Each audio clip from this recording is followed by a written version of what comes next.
You're watching the SEC on ESPN. Kimry Family Stadium in Norman has the Florida Gators visiting the Oklahoma Sooners for the first time ever. A 3-game SEC series pops the top tonight, and it's one of the 3 remaining regular season series that each of these clubs has remaining. Oklahoma plays its final 3-game series in Norman for the season beginning tonight. Standings in the SEC heading into the day. Georgia leads it. These two teams tied with Auburn for 5th place. Remember, the top 8 seeds when we get to Hoover for the SEC championship will get the first round bye, but the top 4 seeds, they get that so critical double bye. Great to be alongside the former Oklahoma Sooner Blake Brewster. I'm Chad McKee. So that's what's at stake as far as the conference is concerned. Lots of other things. NCAA, you think about that tournament. What is at stake for these two teams this weekend? Absolutely a lot. Saving pitching going into the postseason. You have a national host opportunities. It's a big weekend. It's a good matchup. Look at these teams on paper, and Florida has a little more power than does Oklahoma. At least that's what the numbers bear out. The Gators have hit more home runs this season, as the Sooners have. But you look at Oklahoma, they're more built for speed. They're second in the SEC in stolen bases and triples. But, Blake, is some of it not about the things you don't see on paper? I think a lot of it is finding good pitches to hit and doing damage in the zone. I think Florida does a good job of that. Blake Sears homered 6 of the last 7 games. Oklahoma does it a little bit differently. They want to push the envelope and cause havoc on the base paths. And you want good starting pitching. And as far as Oklahoma is concerned, a little change-up as far as their Friday night starter is concerned. With more on that, here's Carly Murray. It will be one of Oklahoma's best guys out of the bullpen, Caden Leon, with the Friday night start. I asked Skip Johnson what went into this decision. He said he's been great for us this season, but he'll just be opening the game. We'll try to go to the bullpen about every 2 innings. So it looks like it'll be a Johnny Holstaff night for Oklahoma, Chad. Thank you, Carly. Very well could be. Now, this is an approach that Oklahoma used in the Vanderbilt series when Leon went the first 3 innings, actually didn't give up a hit.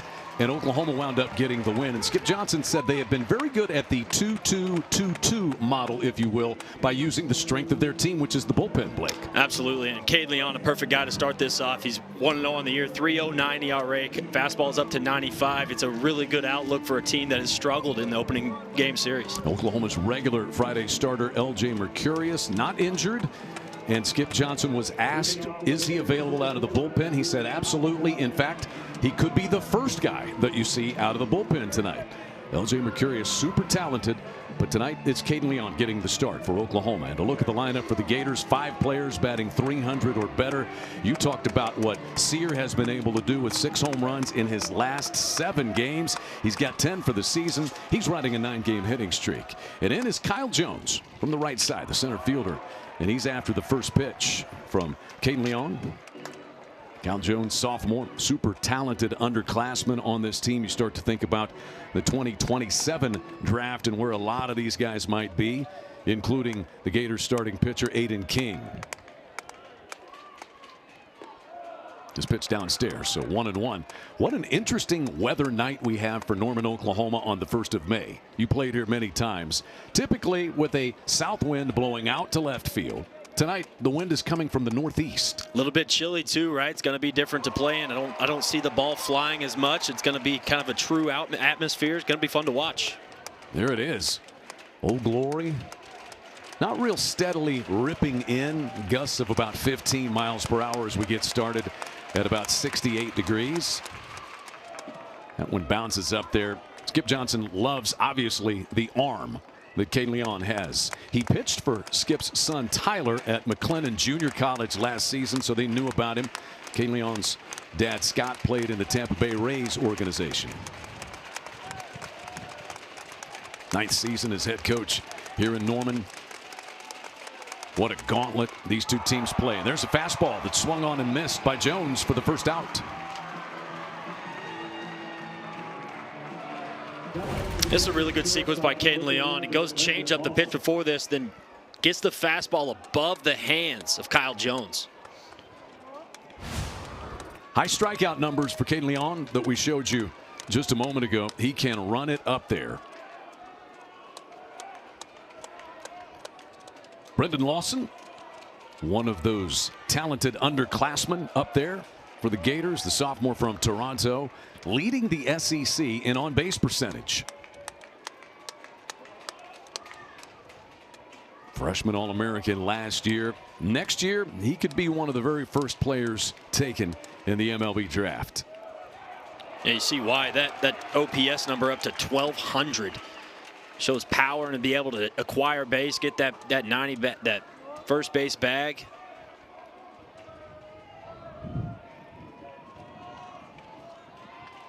Cade Leon's 1-1 to the second baseman Branch, who is an elite defender. 2 gone.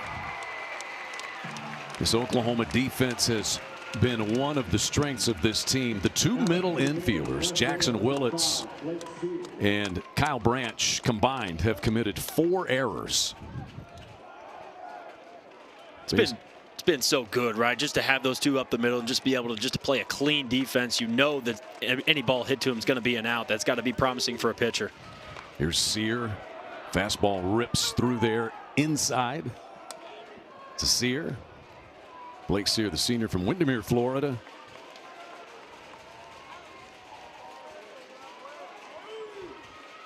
We talked about the 6 home runs in 7 games. 24 runs driven in conference games alone. That is tied for the second most. Leads this team with his .347 average and 43 runs driven in.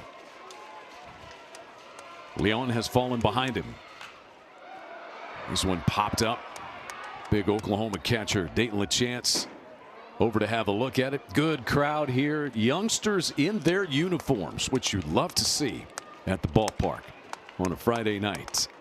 The Dirty Birds are in the house. I like that. Channeling some of the old Atlanta Falcons football teams. They were the Dirty Birds.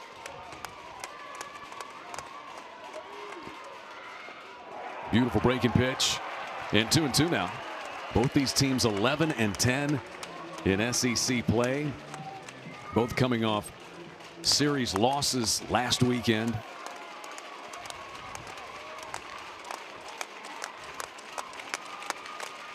Leon's 2-2 is bounced foul. Both these coaches, you know, you talk to them about what's going on. Kevin O'Sullivan obviously upset the way that his team was playing. They had a team meeting before the A&M series. He said they got to get back to doing it the way that they do it. Used some Derek Jeter logic. Preparation allows you to perform under control. And he talked about the mistakes. Skip Johnson, he said, it is a game of mistakes. That's what makes it so challenging. It is how you respond, how you keep your head when you make those mistakes. And there is Skip. He said he felt like his team, the first 2 games at Auburn, they had some of the best energy that they've had all season long. Had a chance to win the opener, did win the middle game, and then Auburn just brought out the big bats in that series finale. Payoff pitch, shot up into the air. Willits, the shortstop, says, I got it. And he does. 1-2-3 go the Gators in the first. Sooners coming to the plate at home when we return.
About to see one of the elite arms in the country on display for the Gators, as it was last weekend.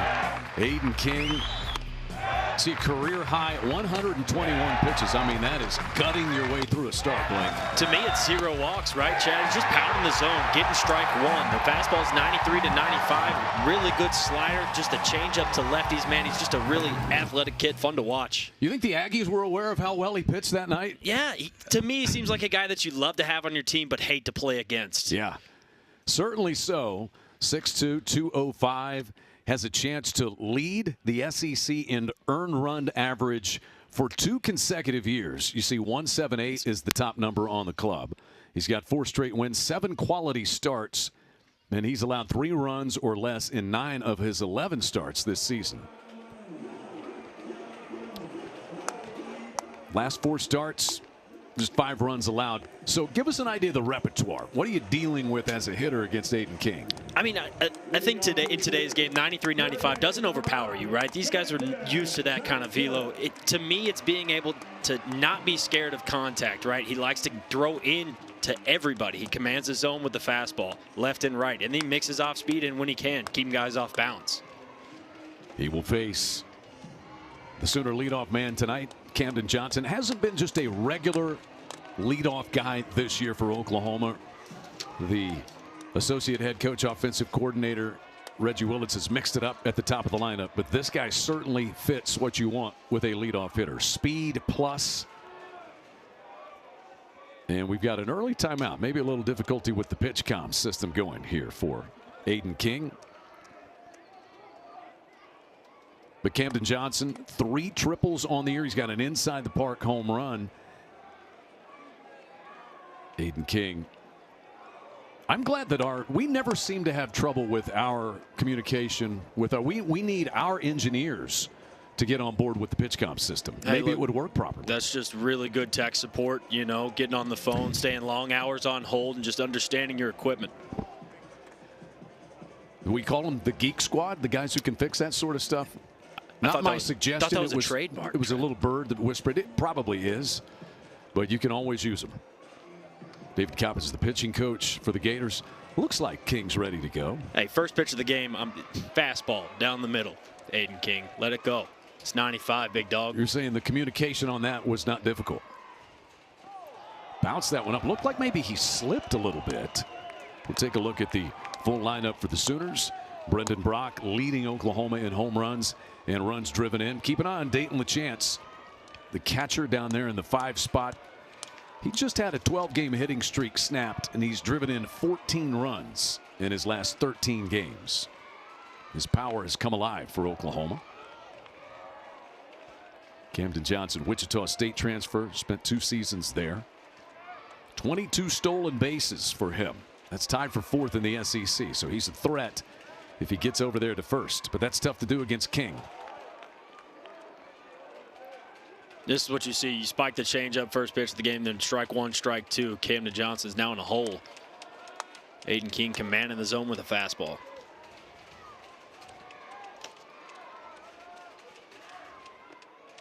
Two balls and 2 strikes here to Camden Johnson.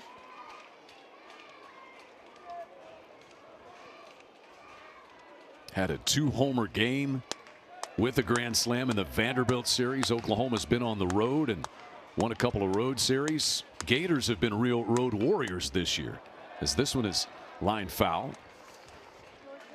Oklahoma road SEC series wins at LSU and Vanderbilt when they lost the first game. That's been kind of the bugaboo for the Sooners, is getting off to tough starts in these league series, but a couple of times on the road they've still come back to take the series.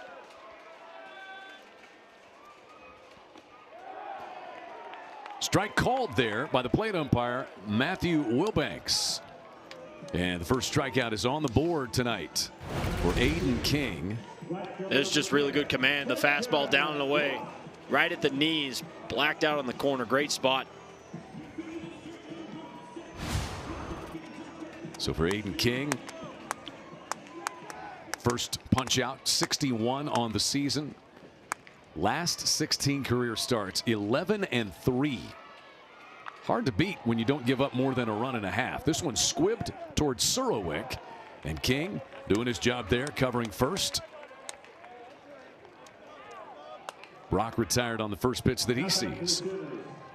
Yeah, 1.36 ERA and 16 career starts, man. That's just incredible. 89 strikeouts to 23 walks in 100 innings. Really good. So he takes care of Johnson and Brock.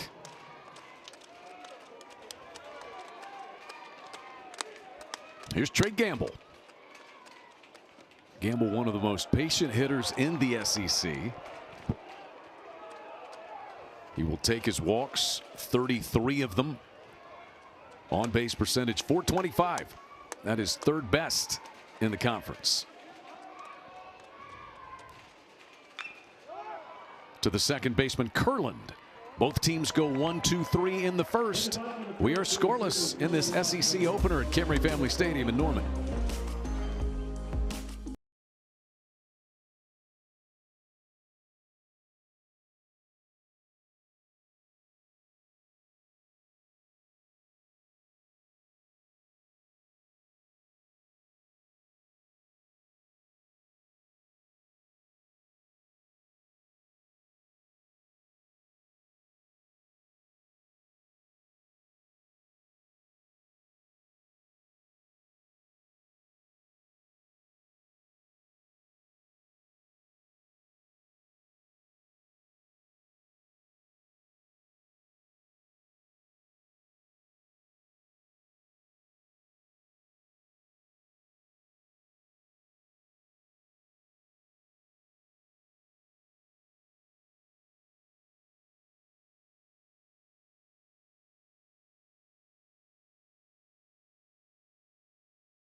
Best conference tournament in all of college baseball. Run straight for the breakaway. Let's get to Hoover.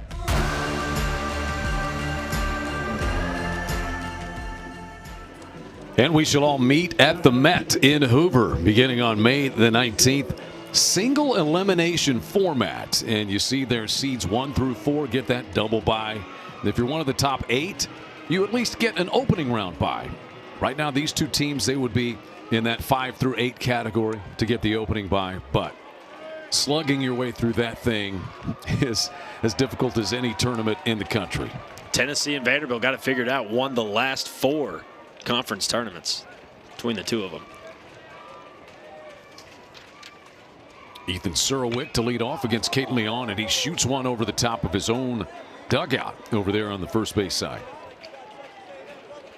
Surowick been battling a little bit of a sore thumb. You see he's got that little pad there on his top thumb. That happened in the A&M series. Ole Miss transfer. Only 11 games at Ole Miss a season ago, though. A couple of fastballs. And 0-2 here on Surowick.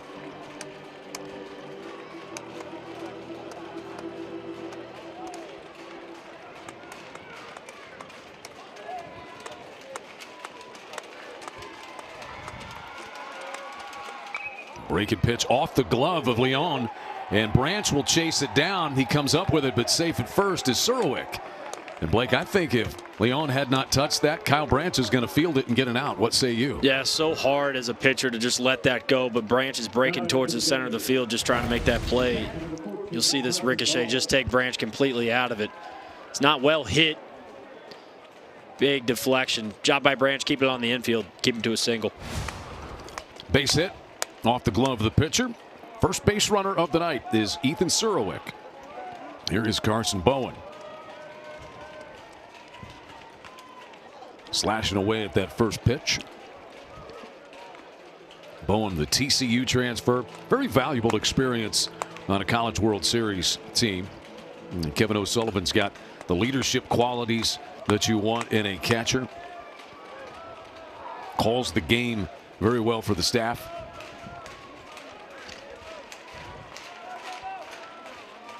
Crowd's into it early here in Norman as this one has popped up. Long run for the right fielder, Brendan Brock.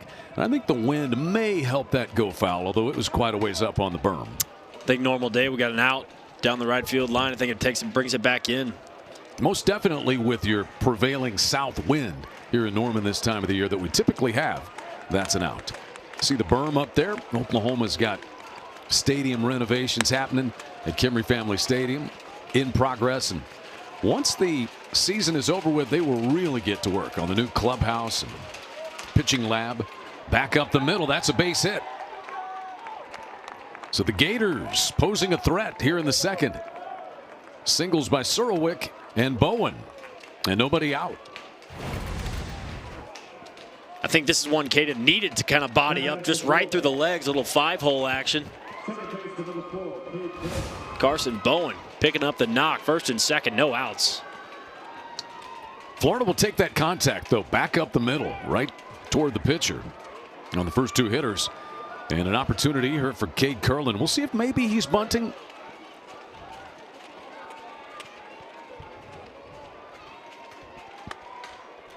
Not bunting. And a breaking pitch is in there. Kurland out of Tampa, Berkeley Prep. 36 career home runs. He's battled some injury, hand injury 2 years ago. Shoulder injury, shoulder surgery, in fact, last year. A little tardy on that fastball.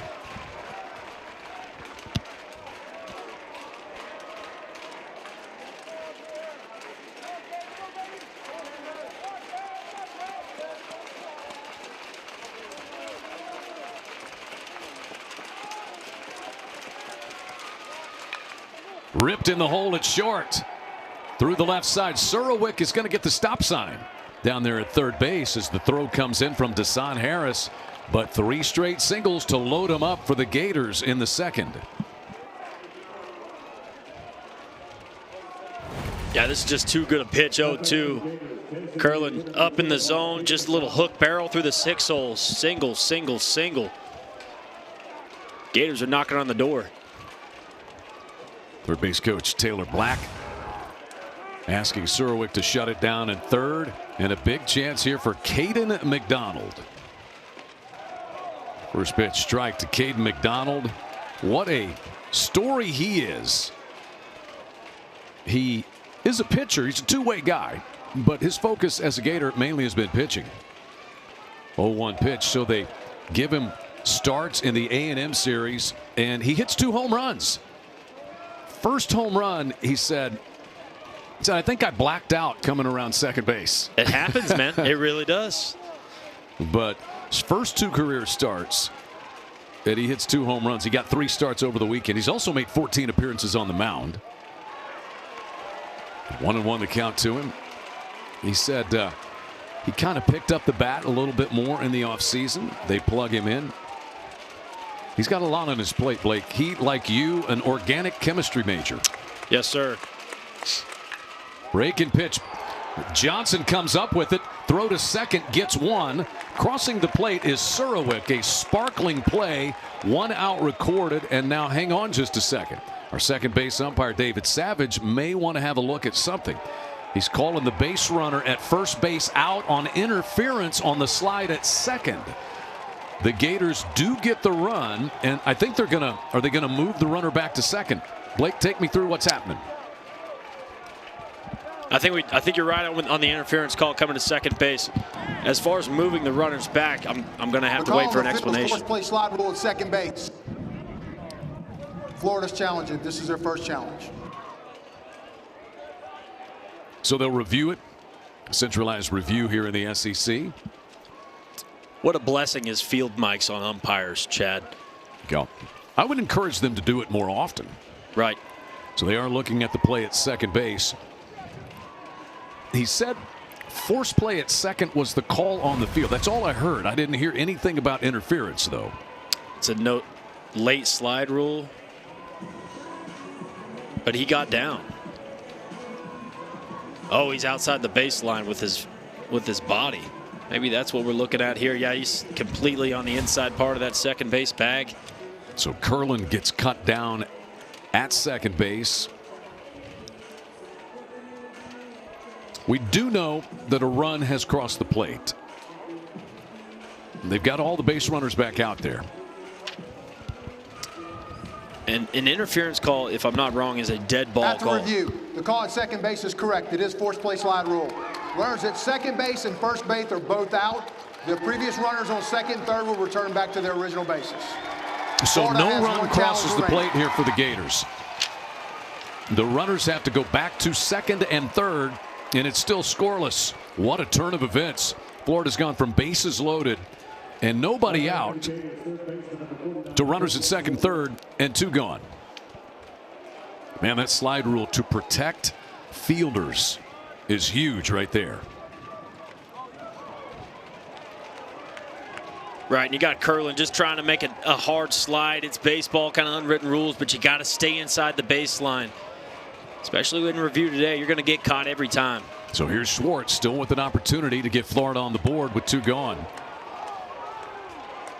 Again, we expect that Caden Leon will not go much more than 2 innings and that Oklahoma will have a pitching change after this.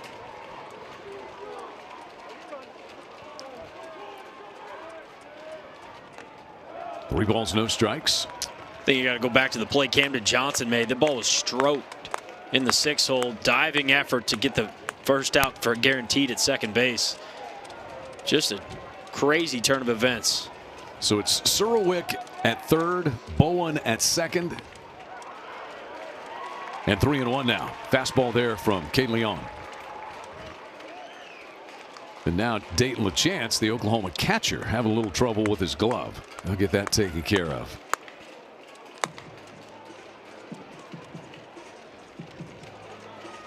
You see the maple leaf flag for the Canadian catcher, Dayton LaChance out of Sherbrooke, Quebec.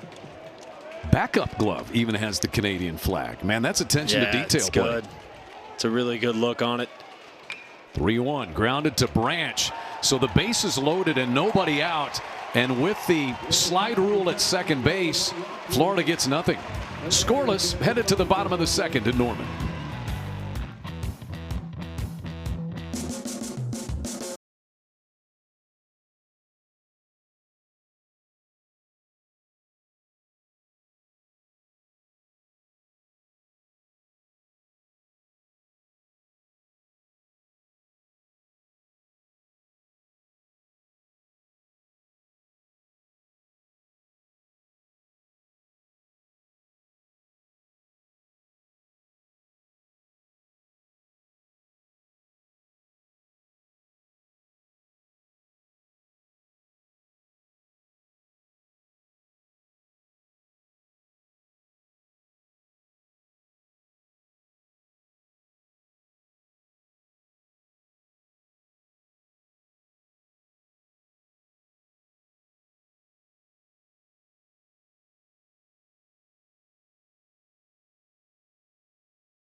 It's getting that time of year where we start to put these resumes under the postseason microscope.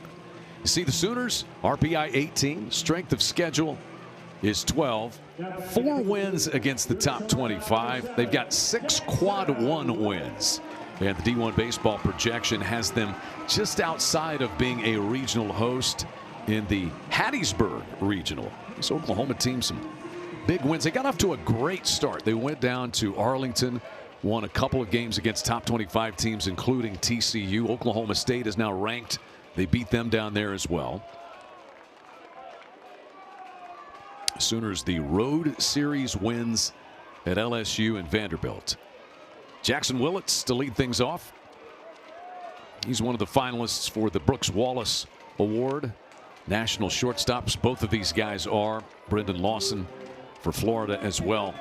Jackson Willits, such a leader. He and his wife Abigail welcomed their first daughter, Gracie Kate, just a few weeks ago. This pitch misses inside from Aiden King. Skip Johnson said he's been that way since he got to Norman. His dad, Reggie, the Sooners associate head coach, offensive coordinator. And younger brother, Eli, first overall pick of the Nationals. I believe he's at Fredericksburg in A-ball now. There's Reggie. Just a talented family, right? You're absolutely right. Jackson Willett's a professional at bat. Goes about his business day in and day out. Reggie, longtime big league career as a player and coach as well. I think Jackson was taken off the shin guard there, thinking he had ball 4. Instead, it's a full count. Gators with 3 infielders over on the first base side. Willett's fly ball to left. It's going to carry a bit. Sear back to the warning track to pull it in. Again, prevailing wind out of the south this time of the year. That's a home run, but it's a fly ball to the warning track with the wind coming in from the northeast. Yeah, it's a really good swing on a fastball, full count, ready to hit on time. Caught it deep. That wind not too much of a factor. I will say this, at this stadium, it's more of a factor when the ball gets above the roof. Agreed. Now wind's blowing straight down. It's tough to elevate today. Here is Dayton LaChance.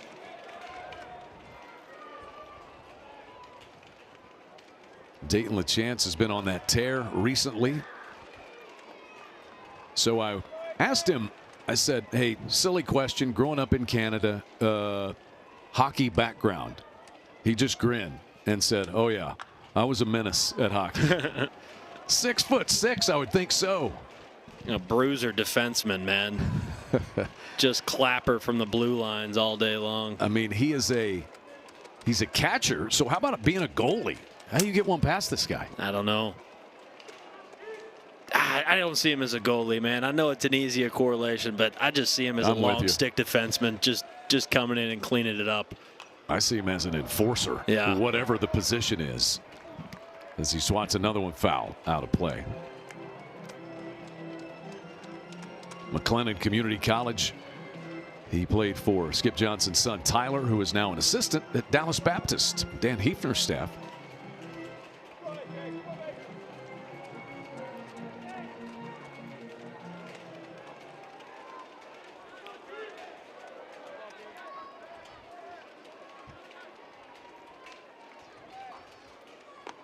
Fastball elevated. And the second strikeout for Aiden King tonight.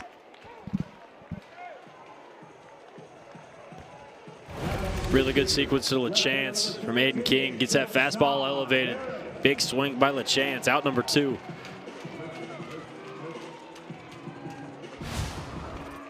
Here is Dasan Harris.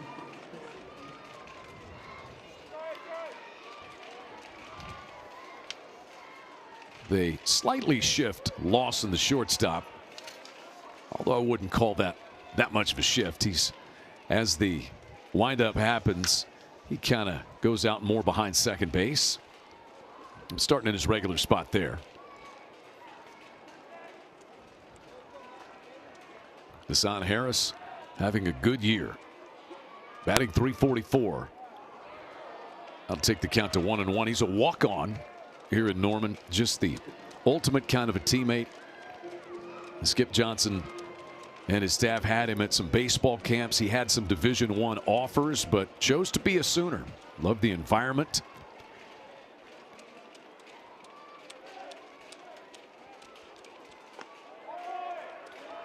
One pitch is in there. He was also a basketball player growing up in middle school, but he had a couple of knee issues as a basketball player, so he said, no, we're going to focus on baseball. 1-2, hit in the air, left center. Kyle Jones, the center fielder, called off by Blake Sear, who cruises over from left. And the Sooners go 1-2-3 for the second consecutive inning. No score in Norman, headed to the third.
No score, headed to the third inning in this SEC opener here at Camry Family Stadium. Let's send it down to the field with Carly.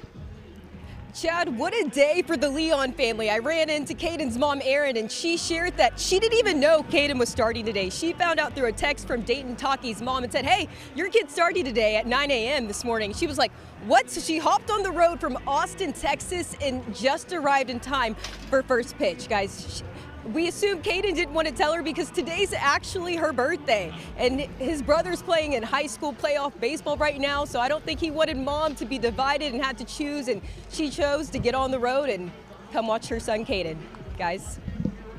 Thank you, Carly. And he went 2 scoreless innings, no matter how you get him. Did give up the 3 hits. And with the slide play out at second base, Florida had bases loaded, nobody out, and got nothing.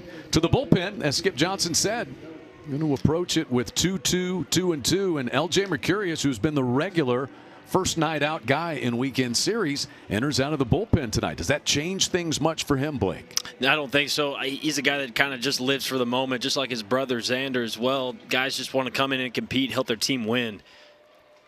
That's what he's asked to do right here. Great experience with the USA collegiate team over the summer. Transfer from UNLV. Man, he has had some big-time games for Oklahoma. Wins against Oklahoma State, Vanderbilt, Missouri, A&M, LSU series. Had a tough one last week against Auburn. 3 innings pitched and gave 4 earned runs. So he comes out of the pen tonight. Hayden Yost with a 1-1 count on him.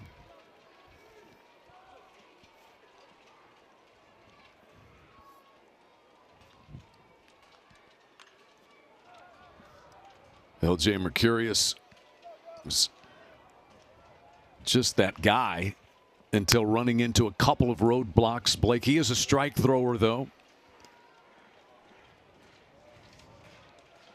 Yeah, a guy comes in and pounds the zone, right? Fastball up to 94, 95. The slider's really good. The question has been kind of off-speed command. I feel like when he gets in trouble, the off-speed's up above the belt. You got to try to find a way to locate at the knees, get called strikes. Don't be afraid of contact. Make it weak. Full count.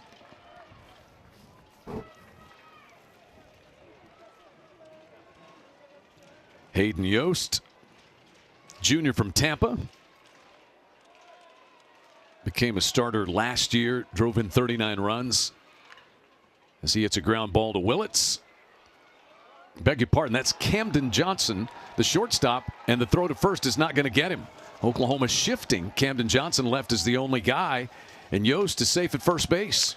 I think we got an error on Connor Larkin. That ball was low to the ground. Larkin looks like he gets control of it and just pops out of the glove. We'll see another look at it here. Camden Johnson, nice job. Got to hurry, get it out. Yost with some speed. Yeah, just gets caught right on the heel of the glove of the first base mitt. Pops out. So Connor Larkin has not played a lot at first base. Oklahoma has used several different guys at first. In fact, they've used most recently Dayton Taki a good deal. Left-handed hitter, but Dayton Taki got a little shaken up in Game 3 of the Auburn series on a backpick play sliding in head first at second base. And so it is Connor Larkin starting, and the error. Oklahoma's not committed many errors, only their 33rd as a ball club. There's Dayton Taki. See if he is available. Just a little sore, the shoulder that got him on the backpick play in the Auburn series. 1-1, shot toward right field, and it'll be played on a hop by Brendan Brock. And the Gators again have men at first and second with nobody out. Kyle Jones now 1 for 2 after striking out his first time. This is just a good piece of hitting by Kyle Jones. Fastball down at the thigh. Nice job going to get it. Backspin. That quiet move through the zone. Great swing. 4 hits now for the Gators. And here is Lawson, who grounded out to Kyle Branch, the second baseman, his first time.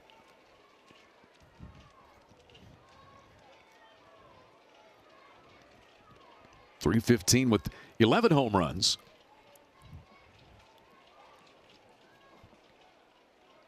Gators have hit 57 home runs as a ball club.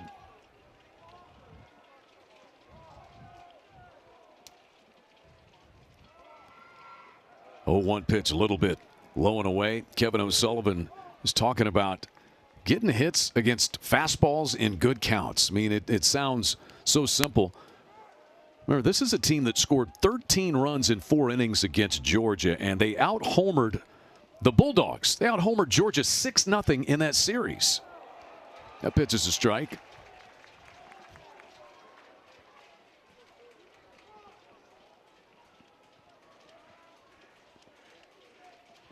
Kevin O'Sullivan asked about regional and hosting and all that. He said, I'm not worried about that. I'm just worried about getting this team on track and figuring out how to get back to winning. As the 1-2 pitch, pretty close to where the previous pitch was. Yeah, I think Matthew Wilbanks behind the plate, understanding might have gave him a little bit too much on the inside corner, just making a slight correction on that one. Ooh, but if you give, it's hard to take it away. It's hard to take it back.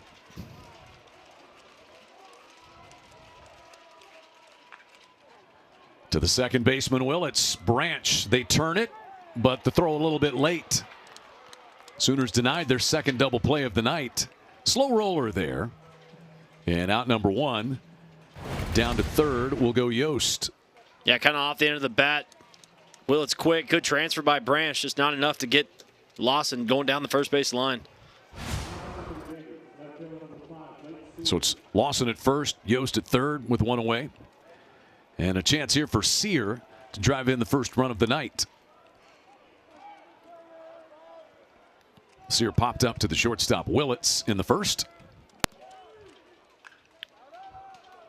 Pretty aggressive approach, would you say, for Florida so far, Blake? Yeah, free swingers, right? But there's a lot of swing and miss in the lineup, right? A lot of strikeouts, 300 of them on the year as a team, 362 to be exact. Guys that live and die by the power, doubles, homers up and down the lineup.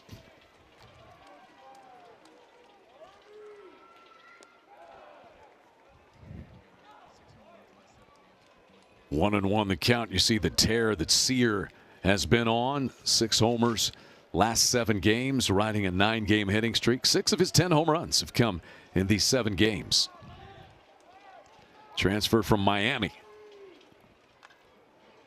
And 1-2 on him. Spent 2 years at Miami. This is his second at Florida. And started out as a second baseman, then moved himself out into the outfield. Got to feel like that's kind of where he'll play at the big league level. Continues his success, 345 on the year, 43 RBIs. Spoils a breaking pitch there from L.J. Mercurius. And let's send it down to the field with Carly. Well, Chad, before Blake Sear, excuse me, guys, going through a little coughing fit down here. Before Blake Sear came to Florida, he was actually at Miami, and he decided to enter the transfer portal, and he chose Florida because his dad passed, and he wanted to honor him, guys. Really sweet story. Thank you, Carly. Honoring him well.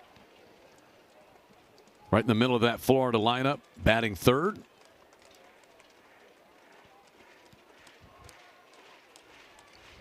Big early situation in this game. Florida's had a chance, Blake. Did not capitalize.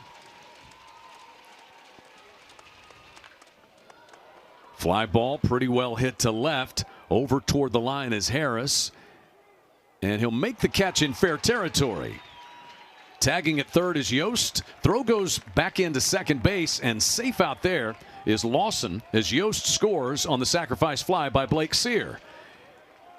It is 1-0 Gators here in the third. Really good swing by Sear here. Prototypical day at El Kimry Family Stadium. This is a home run. It's a 3-run game now. Deshaun Harris catches it on the warning track. Get it into second base. Good professional at bat. 2 strikes, elevating to the outfield. So the early error comes back to cost Oklahoma as Yost, who reached on the error at first base, scores the Florida run. And the batter is Surowick. He had one of those 3 straight hits to start the second inning.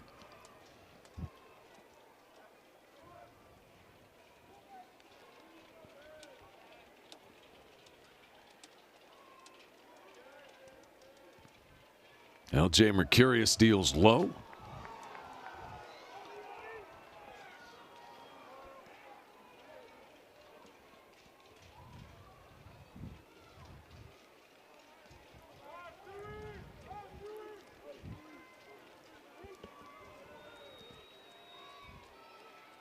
Serwick checked to swing, and they appeal down to the first base umpire, Eddie Newsom, who agrees that it was no swing.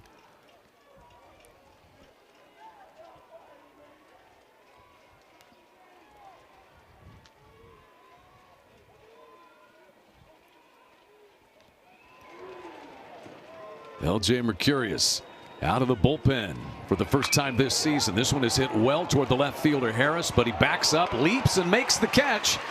Didn't look like he saw it cleanly off the bat, but Harris puts it away. Florida gets a run on a hit and an error, and the Gators have a 1-0 lead.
Bottom three at Kimry Family Stadium in Norman. 3-game series opening up here tonight between the Gators and the Sooners. Florida's first ever trip to Norman. These teams played in the 2022 Gainesville Regional. We will take you back through all of that later on in the broadcast. What an event that it was. Some Florida fans have made their way here to Norman. It's the final home conference series for Oklahoma this year. They do have one more series in Oklahoma, but they're going to play Tennessee final weekend of the regular season.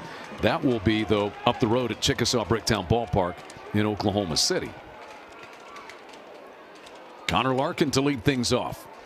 Lower third of the order for the Sooners as Aiden King has retired the side in each of the first 2 innings. Larkin had a couple of hits in the Auburn series for Oklahoma last weekend on the road. And he's got a hit here to start the Oklahoma third.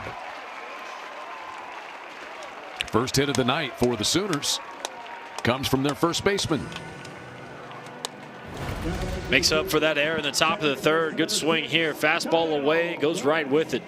It's a freshman not doing too much, just poking it through the 6-hole. Beating the shift. What do you know, Chad?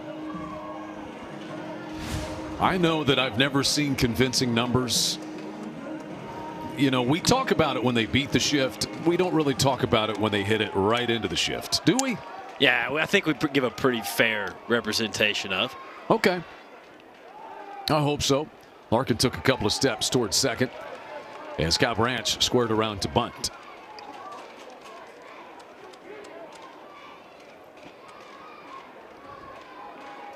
Kyle's brother Colby and his SEC leading Georgia Bulldogs in action this weekend as they are hosting Missouri. This pitch swung on and popped up foul.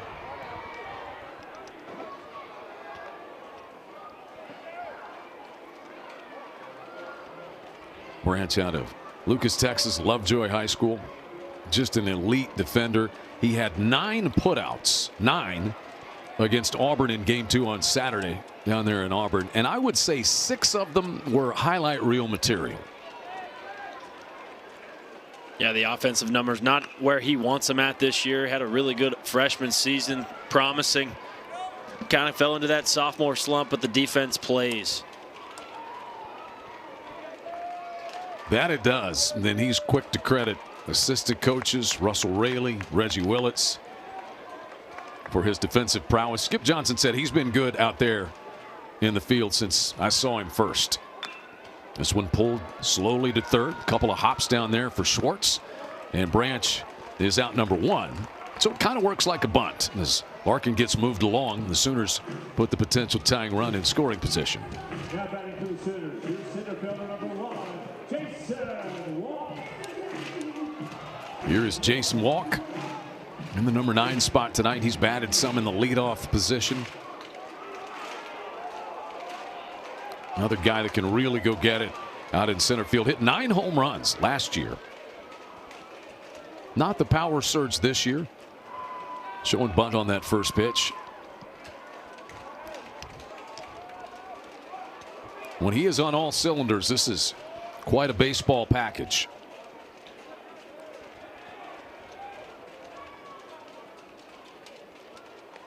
After that 1-0 pitch from King.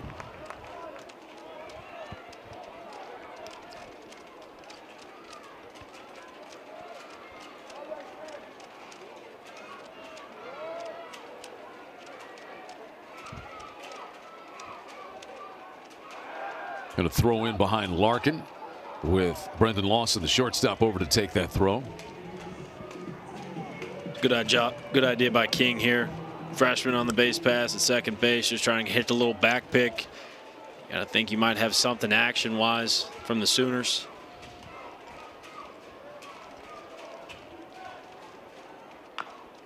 Off the end of the bat, slowly toward first. And Walk leapfrogs it. Avoids being hit in fair territory as the count rolls to 1-2 on Jason Walk. Aiden King, he's got that great repertoire split finger pitch that really can put guys away.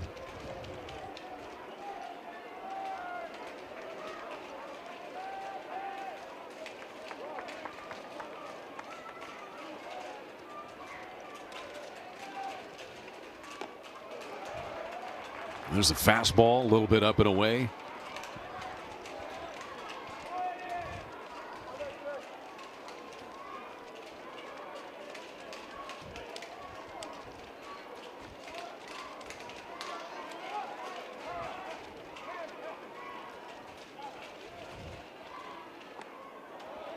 Full count here. Walk trying to have a patient at bat for the Sooners with a 1 away. He's doing a good job. Worked it full here. Just trying to turn the lineup over. Get that bat in the hands of the leadoff hitter. Find a way to get a free 90 here. King does not give in as Walk rifles a fastball out of play. Florida, not just King, but the entire starting rotation. I mean, Liam Peterson tomorrow, junior from Palm Harbor, Florida. He'll throw at 100 miles an hour. They got Russell Sandifer as well. This pitching matchup tomorrow, Blake. You know, as broadcasters, we get in free as Walk takes the walk. Pitching matchup tomorrow, I would pay a good deal of money to watch, as Oklahoma is going to send Cameron Johnson, who throws 97 and can throw 100 if he wants to, out there against Liam Peterson. Oklahoma's got a threat here, trying to tie it up. First and second and 1 down. That was a patient at bat by Jason Walk. Absolutely right. It's like we talked about, just passing the stick. Now you got runners at first and second. Less than 2 outs. Got to find a way to capitalize and push one across. Camden Johnson now struck out his first time against King.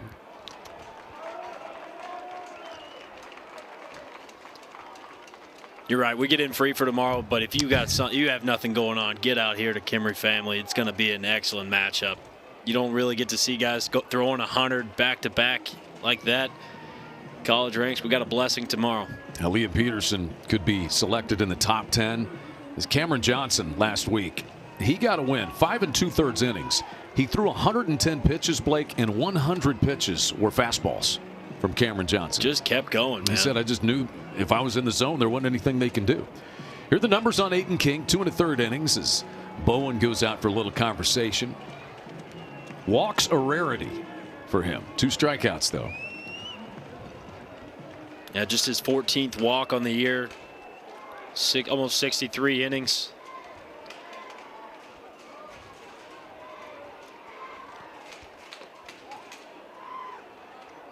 (2-0) as another fastball misses up and away. If you're Camden Johnson, you got to know that a fastball is coming here and got to be on time to it. Cannot miss it. You don't get Aiden King in a disadvantage counts too often.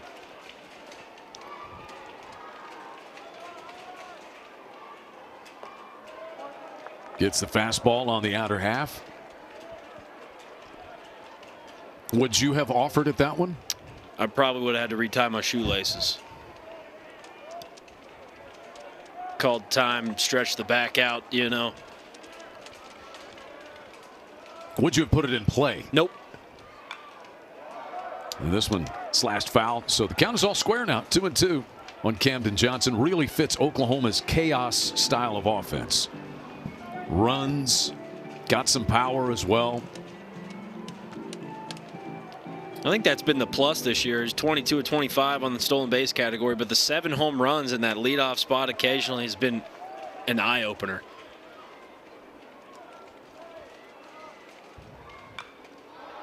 It'll stay 2-2 on Camden Johnson. Kids are getting a workout chasing foul balls. Kimry Family Stadium, it's undergoing improvements. They had some before the season started. The new outfield fence, which you can see through, new bullpens here at the K. And the new batter's eye wall out there in center. 2-2 in the air, well hit, right field, fair or foul. Yost over to have a look. This ball is foul. Camden Johnson stopped running and he knew he kind of hooked it quarter of the way down the line. It's got to be tough as a hitter to see that thing just walk, keep walking, stay fair.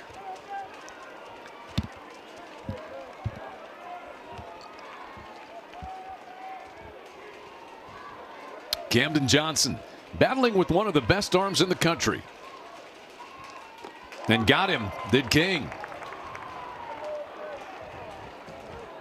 Big strikeout for out number 2.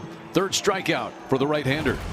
Yeah, this is just a really nice job of King. Switching the eye level, gets a fastball above the hands, catches Camden Johnson in swing mode, ties him up. Big strikeout for out number 2. So Oklahoma got a leadoff walk, or I should say leadoff hit by Connor Larkin, then a walk to Jason Walk. But it's up to Brendan Brock if the Sooners are to do any damage against King.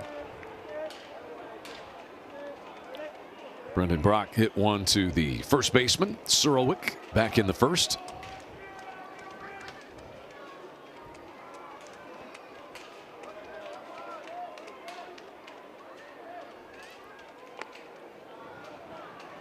Brendan Brock, ultra athletic guy, can play shortstop. They've had him at center field in a game or two. He's played right field, the corner outfield positions, and a catcher as well. He has split time back there with Dayton LaChance behind the dish.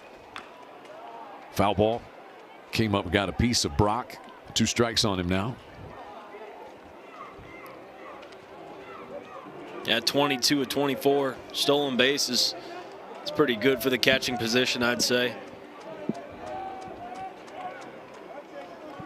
Good, as they like to say, positional size at 6'3" and 200 pounds. How do you feel about positional size? Is that a thing? I'd just call it projectable, right? Yeah. Slow roller to third. Fair ball. Everybody is safe. Almost like a bunt base hit for Brendan Brock to load the bases for Oklahoma. Yeah, if you're Schwartz, you got to let this one go and kind of play out. Play the skip to my Lou, let this go. These so often have a tendency to turn left. It's kind of a really good bunt. You got no chance of throwing the speedy Brock out. Let that go. See if you can get that to go foul.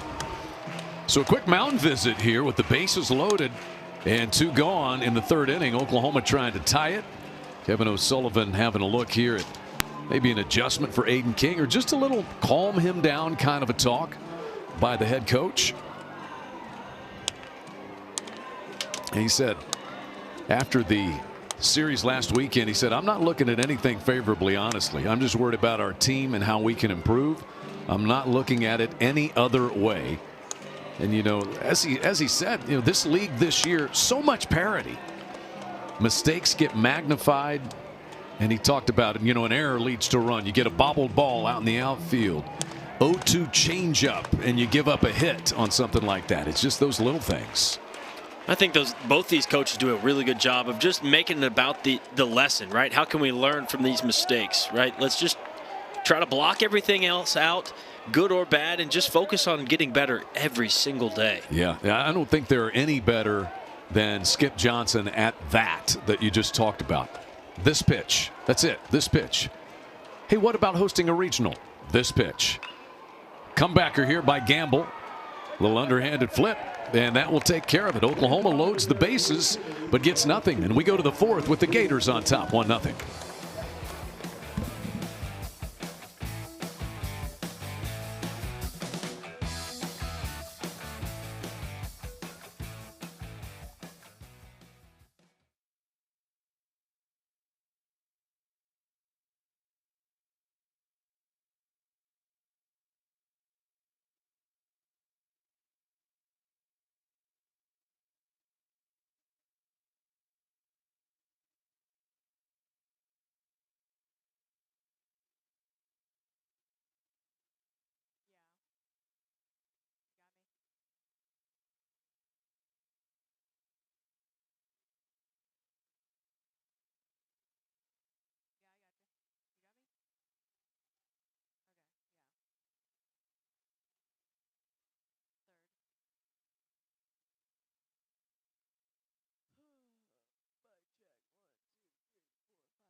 Florida's first trip here to Norman to take on Skip Johnson and the Sooners, but not the first time that these programs have met. Skip Johnson's 9th season as Oklahoma head coach, making it all the way to the College World Series Championship Series back in 2022. And the journey began against Kevin O'Sullivan and the Gators. That's Jimmy Crooks delivering. And that's David Sandlin. Oklahoma won a winner's bracket game to start that. Florida had to come back through the elimination bracket, and they got a big 2-homer game from Judd Fabian, and they played a winner-take-all game. What a game it was in that Gainesville Regional after they split the first two. So winner-take-all. They had a huge weather delay. There's Kendall Pettis, who was the series MVP for Oklahoma. But there was a rainbow at the end after 5.5 hours in the 7th inning. Peyton Graham delivering. Oklahoma with a 4-run 8th inning, and Jake Bennett came out of the bullpen to get a save as Oklahoma advanced. Jake Bennett, your former teammate, and he is starting tonight for the Boston Red Sox against the Astros. Big for him, man. Proud of him. I think he's doing pretty well, too. So that was the previous meeting between these programs. And then the Gators would go all the way to the national championship game the following year after Oklahoma made it. LJ Mercurius back out there, 1-1. Carson Bowen. So LJ had an error that led to a run. It's an unearned run on the board.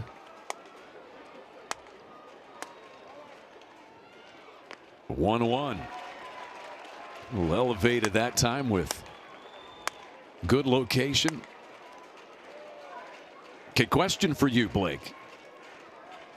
Skip Johnson has talked about using what is the strength of this team. It's not just 1 or 2 pitchers, it's the staff, as he said. He's right on the money. If LJ Mercurius goes pretty smoothly here, do we see him for a 3rd inning tonight? I think you do, right? If you got an unlaborious inning, you send him back out there, right? He's used to filling up innings for you. You've got to find a way to even though you're going 2-2 and 2-2, that's your plan. You've got to find a way to extend these outings to get into tomorrow and Sunday. You don't want to use everybody you got on Friday night, because then you got 2 games still to play the next 2 days. Carson Bowen singled back in the 2nd.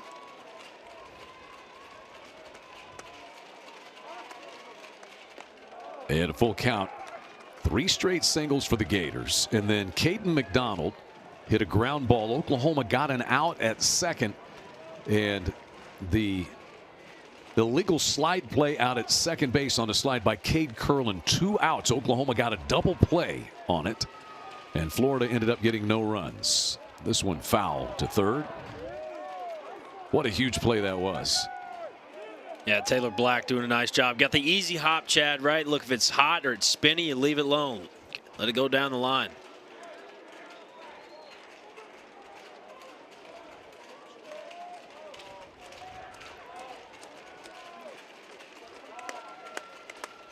The 3-2 pitch pulled to third. 2 hops for Camden Johnson on the run.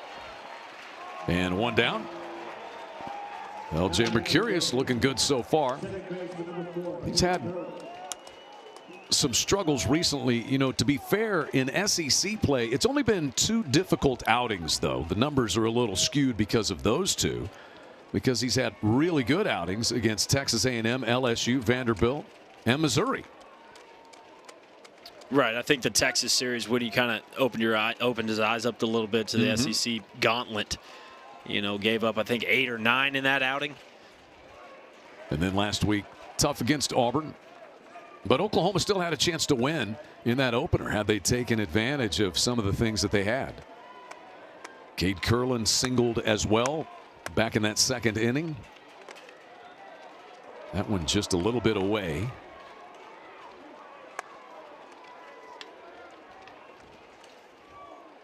One of the others that we could see out of Oklahoma's bullpen is LJ's younger brother, Xander Mercurius, as this one is also to Camden Johnson. Near collision there at first base, and Larkin leaning toward home plate to come up with that throw. It is out number 2. Back-to-back 5 threes. Love to see an adjustment here from the Gators. Get another look at this throw. Nice job by Connor Larkin getting a little bit. Woo. Easy, stay on your feet. Good. Good. Athletic over there. How about making all 3 outs at third? And a 1-2-3 inning for LJ Mercurius and the Sooners. It is 1-0 Florida, headed to the bottom of the 4th.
Gators lead 1-0. Home team coming to the plate here at Kimry Family Stadium, and the home head coach Skip Johnson joins us now for a couple of moments. How do you feel about it so far? Got LJ coming out of the bullpen tonight with 2 solid innings. Yeah, we just opened Caden and then let LJ come in and try to give us some innings and see if we can get to the bullpen. What's the key to getting to Aiden King tonight, Skip? Hitting the fastball. Good deal.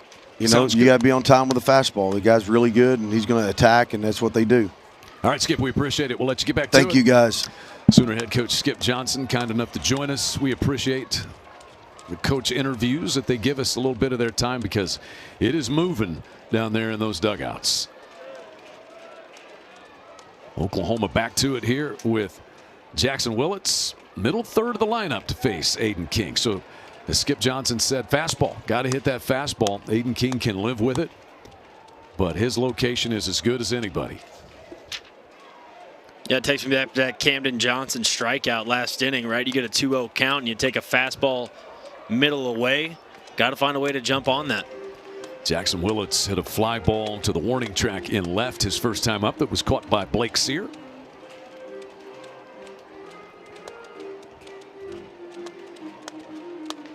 .291 hitter with 4 home runs is Jackson Willits.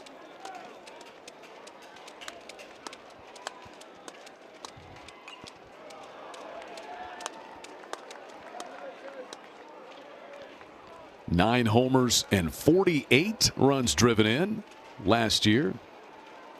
Led the Sooners with 56 runs scored.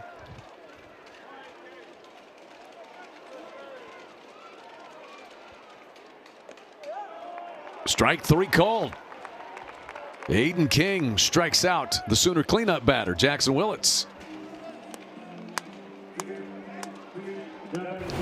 Just 4 strikeouts. Everything's in the zone, Chad. This is a fastball right down the middle. Normal day, Jackson Willits swings at this, probably hits it up pretty good, but when he locates every single pitch, it's hard to be on time for all 3. 1 strikeout in each inning so far for Aiden King. And here is Dayton LaChance. LaChance was a strikeout victim, swinging in the second. 1-0 Gators on a sacrifice fly by Blake Sear. LaChance hits this one in the air to straightaway center. Kyle Jones ranges back and backpedaling onto the warning track. Squeezes out number 2. Deep ballpark, 405 out there in straightaway center, and plenty of real estate for the speedy Kyle Jones. Really good swing by LaChance right there. It's a fastball middle. Gets the barrel to it, but just not flying today. So here is Desan Harris. Base is empty. 2 gone. Bottom of the 4th inning.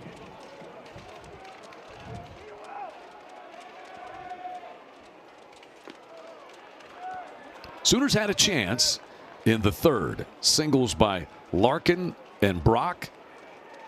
Jason Walk had a walk, so they had the bases loaded, but came up empty trying to tie it. Harris slashes this one down the left field line and just foul.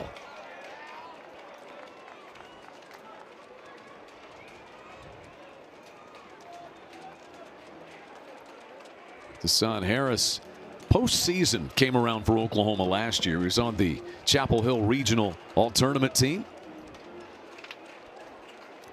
Not an everyday player, but just one of those guys that you have to have. Program builder, as Skip Johnson has said, and ready when the opportunity is given.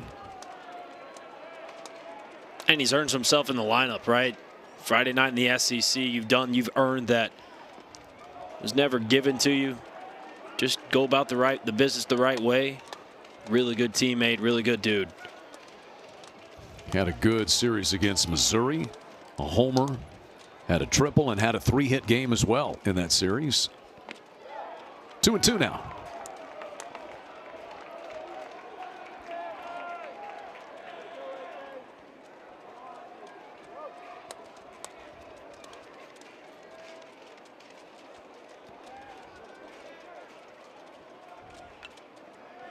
Count stays at 2 balls and 2 strikes. Aiden King, 3 2/3 innings scoreless so far. Had that mound visit when he ran into a spot of trouble in the 3rd. And that seemed to get him right where he needed to be. Strike 3 called. 2 strikeouts in the inning. Both looking. One of Willits, one of Harris, and a 1-2-3 4th for the SEC ERA leader, Aiden King. Goes right back to the fastball, Chad. See him spot this thing up on the bottom corner. Freezes Desan Harris for a 2nd strikeout of the inning. 5th of the night.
1-0 Gators on top in this series opener. Kimry Family Stadium in Norman with Blake Brewster. I'm Chad McKee.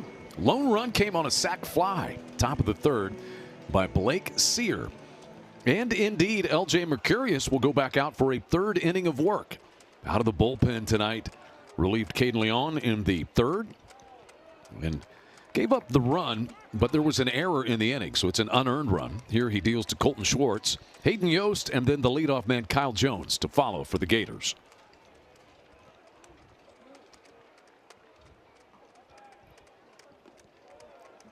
Two 2-0 the count. So we showed you Oklahoma's tournament resume earlier. Here's the case to be made for the Gators. The good has been very good.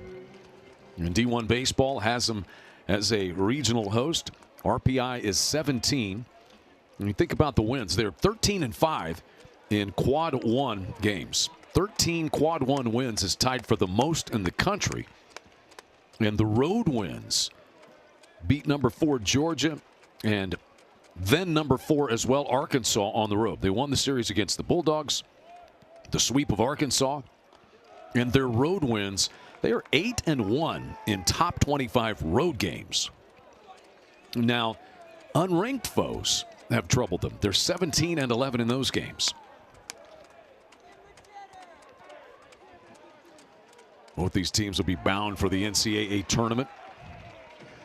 They are regulars under Skip Johnson and Kevin O'Sullivan. You see that stat, 8-1 in their last 9 top 25 road games. This would be their 10th. Swing and a miss. L.J. Mercurius out of the bullpen with his first strikeout of the night.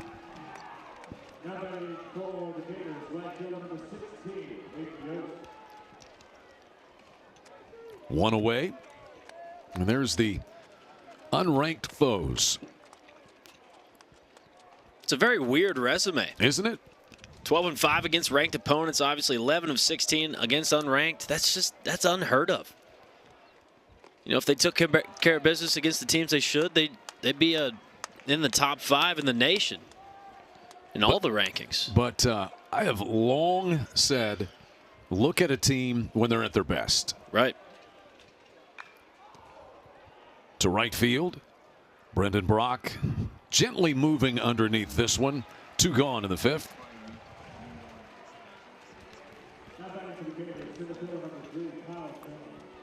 So the Gators still projected to be able to host one in Gainesville, but slipping a little bit according to the projected field. 4 seed, then an 8 seed, 14 seed. It's all about timing that good baseball up, right? If it's Hoover, find a way to get hot, regional-wise. You got to find a way to catch lightning in a bottle. 64 really good teams coming into a tournament. It's hard to continue success all the way through. Got to find a way to keep doing it. But as Kevin O'Sullivan said, just concerned about getting his team to play their style and the way that they want to play. 0-2 here to the leadoff man, Kyle Jones. He had a base hit back in the 3rd. 1 for 2 after a strikeout in the 1st.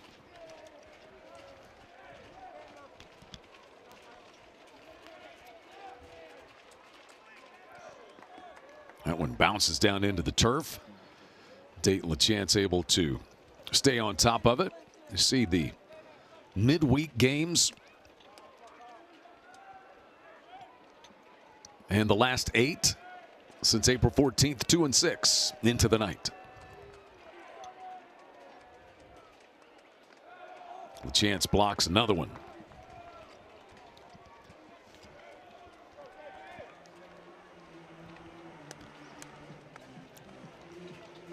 Blake, what do you think of what you see from L.J. Mercurius so far?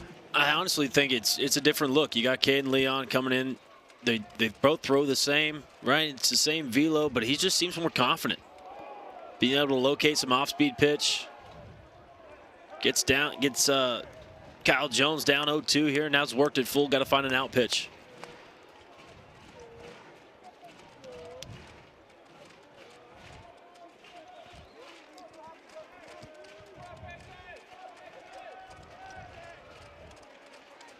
Here's the payoff with 2 gone. Pop up. Connor Larkin at first says, "It's mine," and it is. 1-2-3 inning for LJ Mercurius. He's worked back-to-back 1-2-3s for the Sooners, and we're halfway through this one with the Gators on top 1-0.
Well, 1-0 Florida leads it. Let's reset where we are. Florida have the bases loaded and nobody out. This ground ball to third off the bat of Caden McDonald.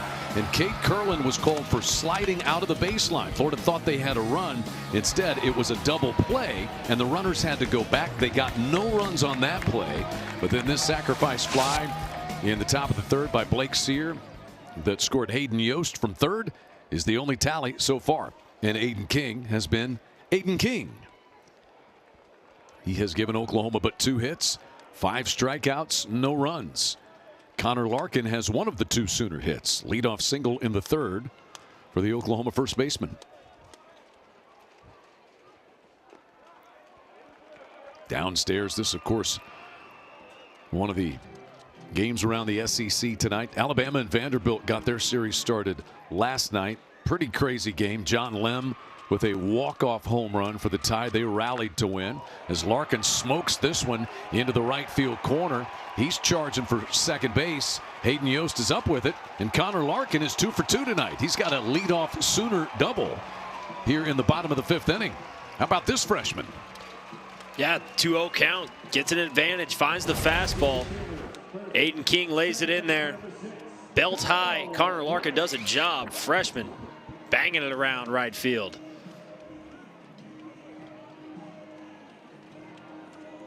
That is double number 2 on the season for Connor Larkin.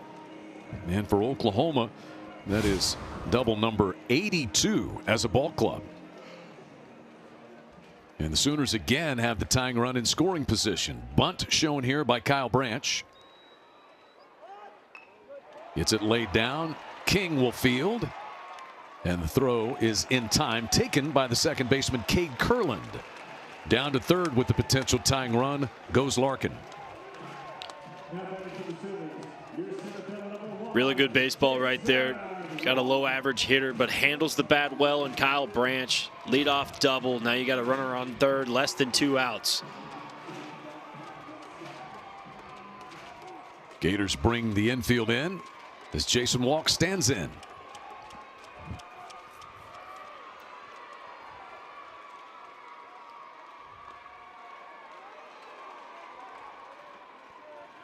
Walk drew a walk his first time up.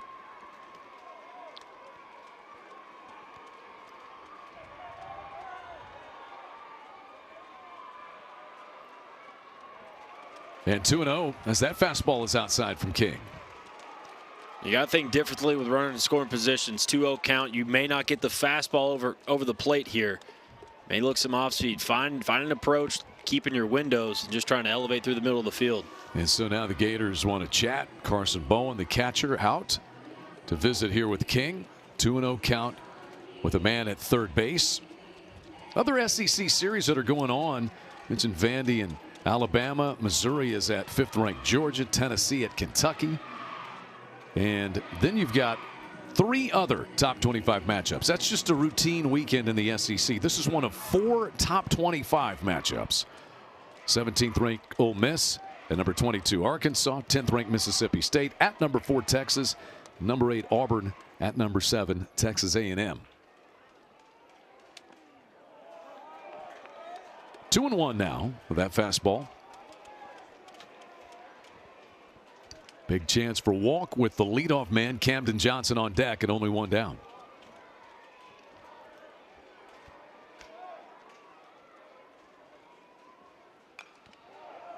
And the count goes to 2-2. 2 strikes. You just got to pass the bat here. Aiden King doing a nice job getting back in this count. 2 competitive pitches to get Jaywalk off balance.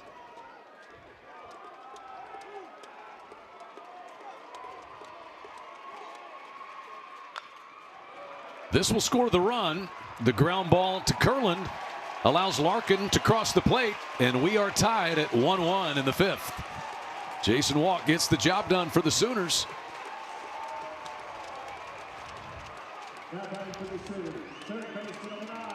Good job right there, shorten up the swing, getting the ball to the right side. Fastball out and away, just little hook barrel. Gets the job done. 14th RBI in the year for Jason Walk. So bottom of the 5th inning, the Sooners get it tied, and they get the leadoff man to the plate. Camden Johnson 0 for 2 with 2 strikeouts. Certainly need to capitalize against Aiden King. And how about Connor Larkin tonight for Oklahoma? 2 for 2 is this freshman with a double, and he has scored the tying run. Johnson hits a fly ball to the left fielder Sear. Inning over, but game tied. Connor Larkin a double and scores to make it 1-1 headed to the 6th.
We were mentioning the series around the SEC this weekend. This is one of the top 25 series.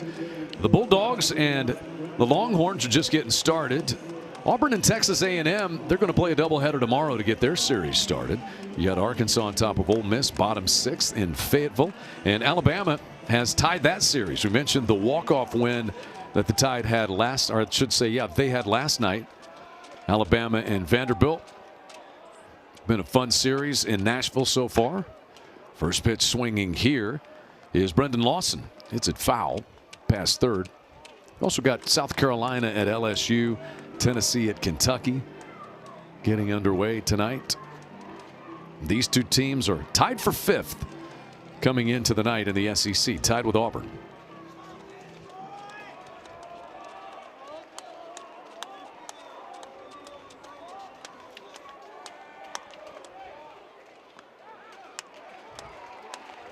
0-2 to Lawson.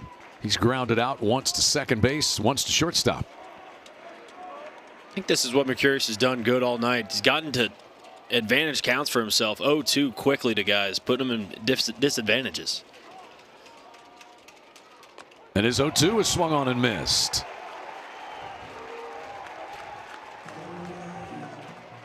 LJ Mercurius with his second strikeout.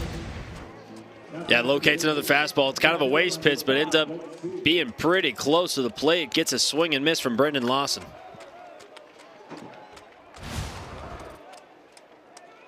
Here's Blake Sear. Drove in the Florida run with a sacrifice fly to left field in the third that scored Hayden Yost. LJ Mercurius now at 3 1/3 innings after Caden Leon went the first 2.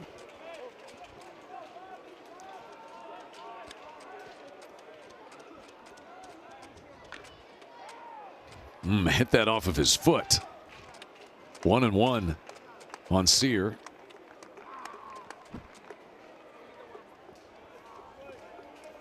Yeah, that doesn't feel good. Came off the toe pretty hot, too.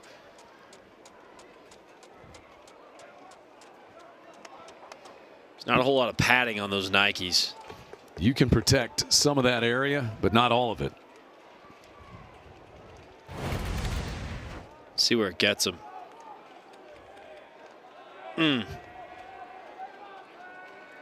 Like on the heel. Yeah. Launches this one as he turns on it, drives it way out of here, but way foul.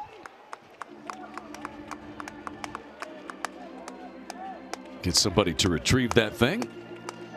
Oklahoma bullpen is now straight away left field. Used to be kind of off the field and over to the left.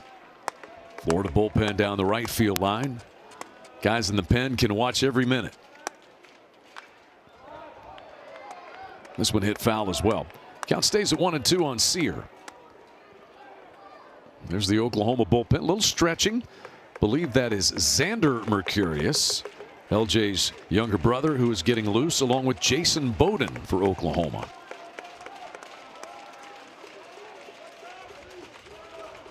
Fourth inning of work for LJ Mercurius. And Blake Sear battling away with him.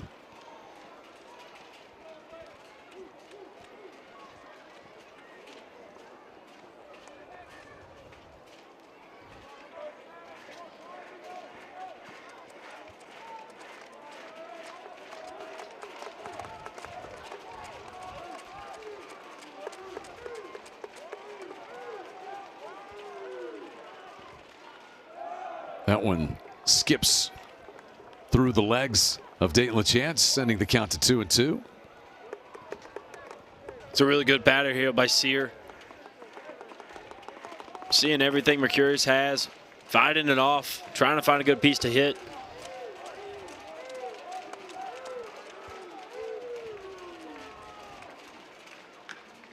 This one foul outside third. Camden Johnson's been a busy guy down there at third base for Oklahoma tonight. So it stays at 2-2 on Sear. These two teams will play the middle game of the series tomorrow.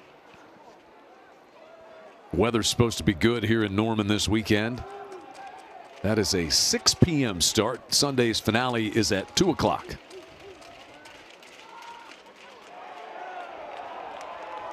LJ Mercurius thought he had strike 3. Instead, we'll have a payoff pitch. And I think we got more glove trouble here for Dayton LaChance. So maybe this is the original one, or no, this is the backup. That is the backup. He likes the black leathered one. See him trying to break that pocket in right now, but the black one is loose at the back. On that web, just keeps coming loose. Gonna get it retied. Popped up on a 3-2 pitch. Over toward first, the second baseman Branch in fair territory. And that's out number 2. Really good at bat by Blake Sear. That's an 8+ pitch at bat. I know you popped up to the second baseman, but you just drug the pitch count out of LJ Mercurius by a lot. LJ Mercurius has retired 11 batters in a row. The last man to get a hit was Kyle Jones back in the third. Bases empty and 2 gone. Here's Ethan Sirwick. Sirwick singled in the second and then flied out to the left fielder Harris in the third. Strike one has been a commonality for LJ Mercurius. Little flare, backing up is the shortstop Willits. That is 3 straight 1-2-3 innings out of the bullpen for LJ Mercurius, going strong. We'll see if Oklahoma's bats come alive in the bottom of the 6th.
The real fun just getting started. Run straight for the breakaway. The celebration is on.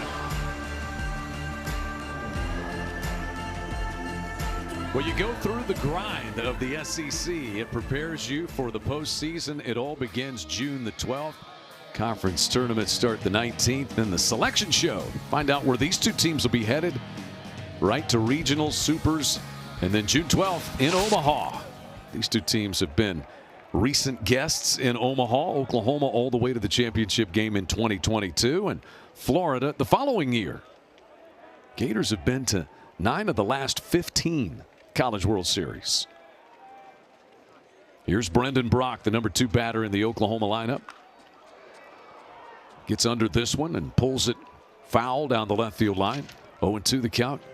Brendan Brock 1 for 2. He had a single in the third. He's also grounded to the first baseman tonight. Power numbers have been there. 9 homers, 40 RBIs to lead the Sooners in both categories.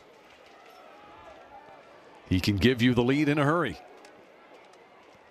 But an 0-2 pitch is cut on and missed, and it's strikeout number 6 for Aiden King.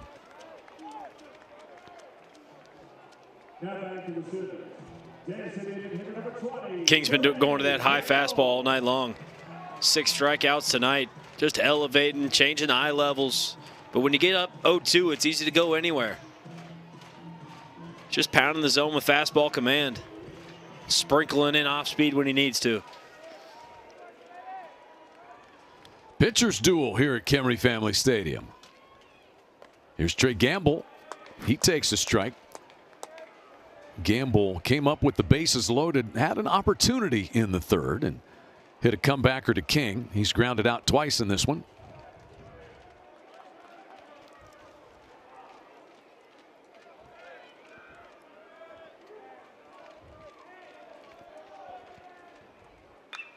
Rifle back into center field.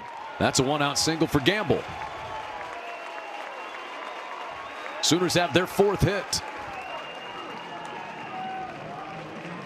It's good adjustment by Gamble.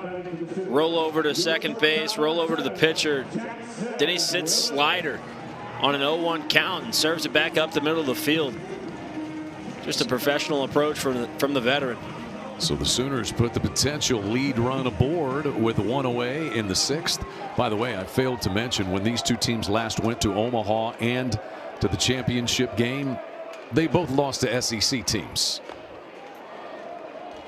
Oklahoma falling in 2022 to Ole Miss, and the Gators the next year to LSU. Willits struck out his last time. He's also flied to left, hit one to the warning track in left.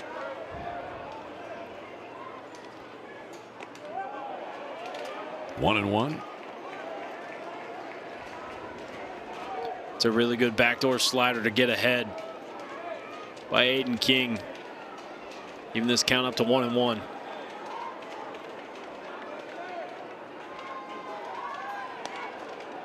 Throw over, chases Gamble back in. Gamble can run. Oklahoma's second in the SEC in stolen bases. 93 of them. Only Kentucky has stolen more. Gamble 13 of 16 on the year.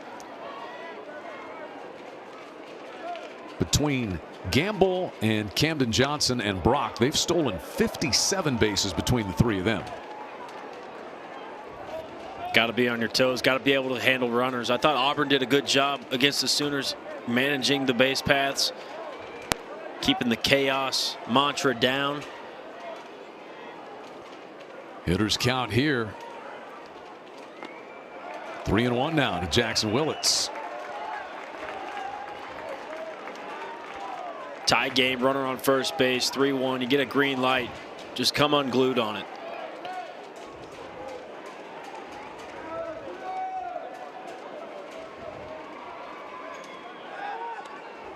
That one skips over to Surlwick.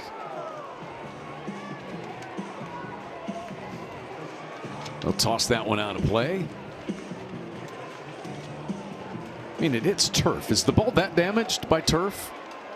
No, just a little bit dirtier, I guess. It's not even dirty, right? It's wood chips under there. Just don't get them in your eye.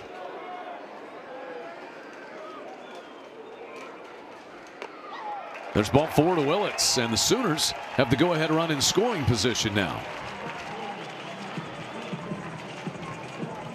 Patient at bat right there by Willits. Uncharacteristic 2 walks from Aiden King tonight. 2 walks and 6 strikeouts for King. Big opportunity for the Sooners. Dayton LaChance. He struck out in the 2nd and flied out to the warning track in center his last time up in the 4th. Just had a 12-game hitting streak snapped on Sunday at Auburn. Skies this one out into left center, and it's the shortstop Lawson hanging on to that. Looked like it almost hit the heel of his glove and started to shoot back out the top, but he hangs on. 2 gone. LaChance was trying to ambush one. Yeah, that's a big league pop-up, Chad. Some people get scared of heights from up there. Good job by the shortstop making that play. So it's up to Desan Harris if the Sooners are to take the lead. Harris 0 for 2 with a strikeout and a fly ball to left tonight.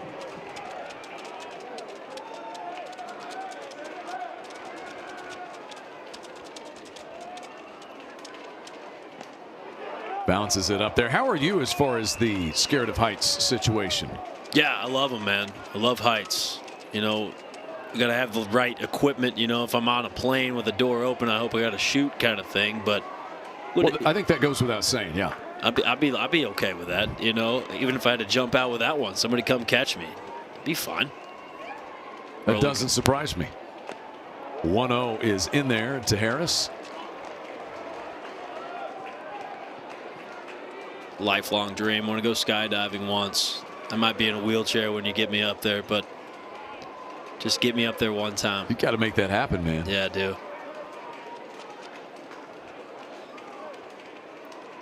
1-1 slash foul. An advantage count here now for King. And Harris will have a battle on his hands. Just a beautiful night here in Norman. Mostly overcast when the game started, but some scattered clouds and sun. Looks beautiful. Setting off to the west. No wind. About 65 degrees. And a pitcher's duel.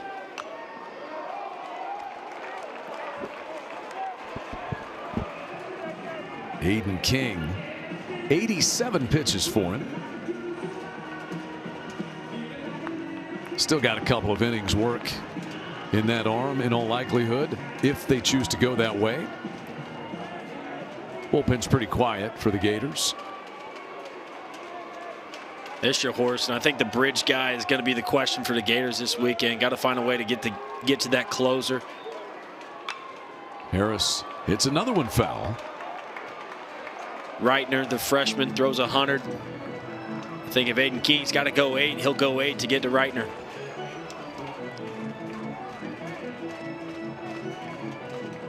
Third inning, the most troublesome. Sooners got their run, though, in the 5th.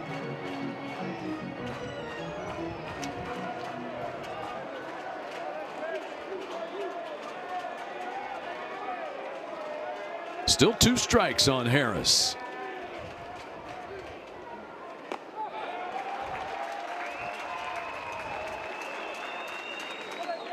You showed the A&M win for Aiden King, where he threw 121 pitches, threw 107 against Georgia in 7 2/3. 98. In fact, his last 4 outings, he's thrown 90 or more pitches. We'll try to sneak in behind Gamble with Brendan Lawson, and Gamble able to dive back in.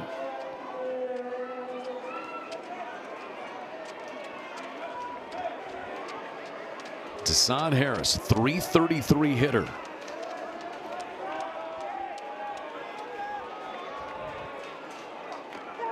Got him swinging, 7 strikeouts.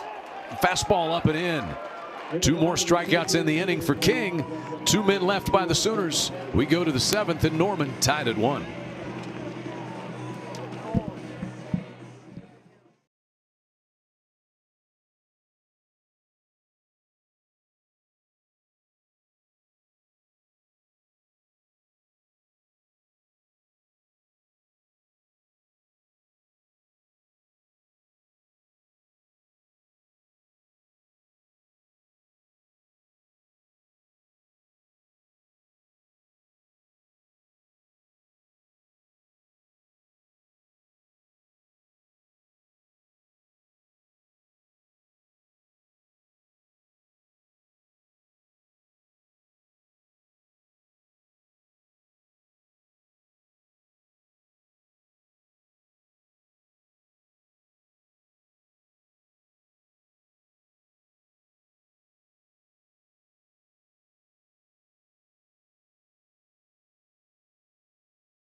One, a pitcher's duel moving to the 6th in this series opener at Camry Family Stadium in Norman.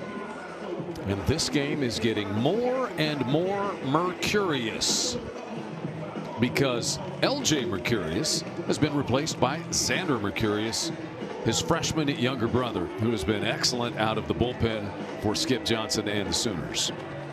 Yeah, guys, not afraid of the moment. 0-0 record on the year. 4.56. He's brought that down a little bit. Had a few rough outings, but a kid that just comes right at you. 24 strikeouts to 7 walks. Pounds his zone with a fastball up to 96. He's a fun to watch too, man. Talking to himself between every pitch. Yeah, maybe talking to the opposing dugout a little bit as well. Hey, I think he stays with himself. I'm going to stick with that. So does Aiden King. Everybody just try to talk themselves up. A lot of good self-talk out there, Chad. Boy, he is great at that. And the thing that Skip Johnson loves so much about him is just his flat-out competitiveness. And you'll see it. You can sense his competitiveness, Blake, and it feels like, and you ask his teammates, they feed off of that. Absolutely. And his brother has the same confidence, but a little bit more quieter. Reserved. Yeah, more reserved. Yeah. Oklahoma's pitching has been very good tonight, though. Leading things off is Carson Bowen. He's singled in the second. So Caden Leon was first out of the gate for Skip Johnson and the Sooners. 2 scoreless innings, gave 3 hits, no walks, and 1 strikeout. And then L.J. Mercurius for 4 innings. He gave 1 hit, 1 unearned run, also no walks, and 2 strikeouts. 1-1 here to Bowen. 12 Gators in a row retired by L.J. Mercurius as he headed out the door. 2-1 the count. How about the repertoire for Xander Mercurius? Pretty similar to his brother. It's a fastball up to 95, 96 at times. It's a small frame, so it kind of looks like it's jumping at you. With a really good slider, does a lot of that. Weak contact. Good play by Willits, who's committed but 2 errors this year and is a Brooks Wallace Award semifinalist. 1 down, 13 straight retired. Xander Mercurius is a big fan of the spread known as Nutella, the hazelnut spread. How about you, Blake? Yeah, gotta agree with him on that one, man. This pitch is hit foul and out of play by Cade Curlin. So what is your go-to? Are you Nutella with bread, with crackers, with a banana, with what's the go-to? What's the option? I might blow your mind a little bit here, Chad. Okay. All right, you go PB&J, right? Strawberry jelly, marshmallow cream. My dad calls it a fluffernutter. Okay. It is amazing. Just stack it up, triple deck it, quadruple deck it, you know. Okay, but I didn't hear Nutella in there anywhere. Well, I'm just saying you were asking sandwiches, oh, but gotcha. I enjoy the Nutella as well. It's a different, you kind of throw that on there sometimes. It doesn't matter if you got the strawberry jelly in there as well. Yeah. It's either Swedish or Swiss origin. It's one of Europe's finest exports, without question. But maybe one of Xander Mercurius' superpowers. I'll just use a spoon. I don't need any accoutrements to go along with it. And I'm not sure that Xander needs it either. Strikeout, throwing gas as he gets Cade Curlin for the second out in the 7th inning. Yeah, the fastball, middle, blows it by Curlin. He's not happy with something that Matthew Wilbanks behind home plate said, did during that at bat. Got something to say. So bases empty, 2 gone. Here is Caden McDonald. McDonald has hit 2 ground balls and is 0 for 2 tonight. Xander Mercurius with a fastball for a strike. Again, it was McDonald who hit that ground ball to third. Oklahoma got a force play with Kyle Brantz taking the throw on a slide by Cade Curlin, who was called for sliding out of the baseline out there. A run scored on the play. However, when you get that slide play to protect the fielders out there, the runners have to go back to the bases at which they started. So the runner had to go back to third. At the time, that was Ethan Surowick. And Oklahoma got a double play out of it and got out of the inning without giving runs. This pitch fouled out by McDonald. Man, what a huge play in the grand scheme of things. Yeah, crazy to think where this game would be without that. Only get 1 out in there. Florida scores a run. It's at least a 2-1 game, maybe more. Full count here to Caden McDonald.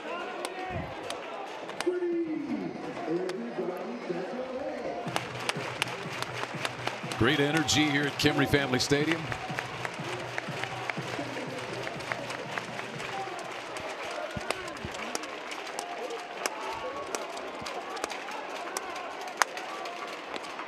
Called strike 3. Oh, beg your pardon. I thought I saw the arm come up. So are you going with outside on that pitch? We'll get a look at the replay. And pardon me. It ain't high. I know that. It's going to be a slider away. Yeah. That's outside. Yeah. Good call. His arm going up was calling for more baseballs from the Oklahoma dugout. You are right. That is the first walk issued by Oklahoma pitching tonight. It gets Colton Schwartz to the plate for the Gators. Potential tying run aboard for Florida here in the 7th.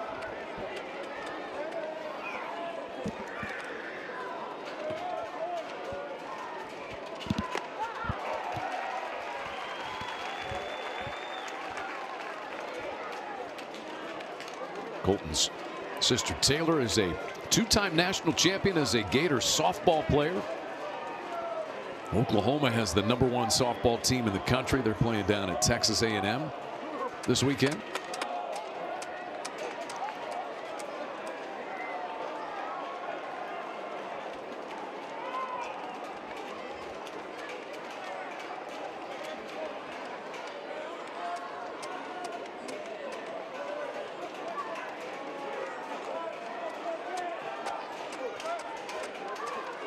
There's the 2-1 in there and a called strike, so 2-2.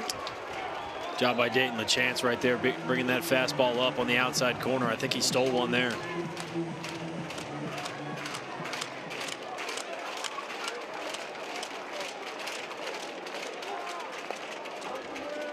We'll throw over to check Cade McDonald over there.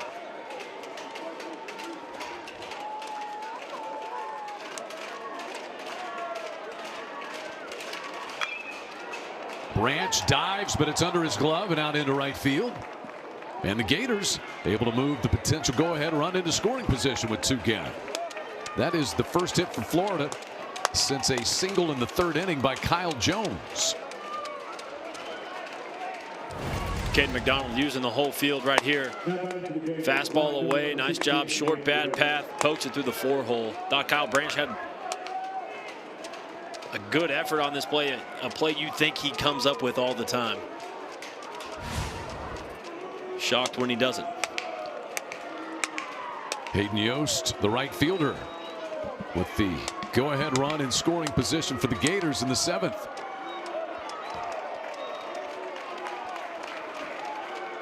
Yost scored the first Florida run. He hit a ground ball, and the throw to first was dropped for an error.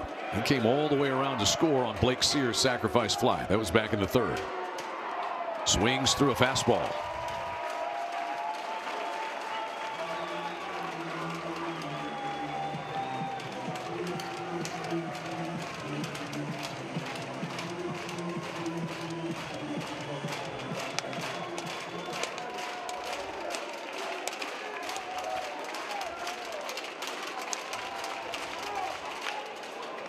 One hopper knocked down by Camden Johnson, scrambles to it and didn't get him. Bases are loaded now for the Gators with 2 gone. Hard hit ball. And really got a piece of Camden Johnson using his body to keep that ball on the infield. Going to be interesting to see which way they score this. This was well hit by Schwartz. Catches Camden Johnson right in the midsection. Good job by Connor Larkin getting off the first base bag, saving this one from being extra bases. That ball was scalded by Hayden Yost. Brandon Lee, the Oklahoma trainer, came out. Camden Johnson said, "I'm fine." I think he's more upset about not getting the out. But the Gators have Kyle Jones at the plate. 2 gone, but the bases loaded, trying to take the lead. Xander Mercurius misses a little bit low. Kyle Jones is 1 for 3 tonight. He had a base hit back in the 3rd. They have charged an error down there at 3rd on that play. Tough error to take for Camden Johnson. So it is McDonald at 3rd, Schwartz at 2nd, Yost at 1st. And opportunity here for Florida. Jackson Willits, this is a veteran shortstop here. He's going to lead the way out to try to settle down the Sooner freshman right-hander. Oklahoma talking it over.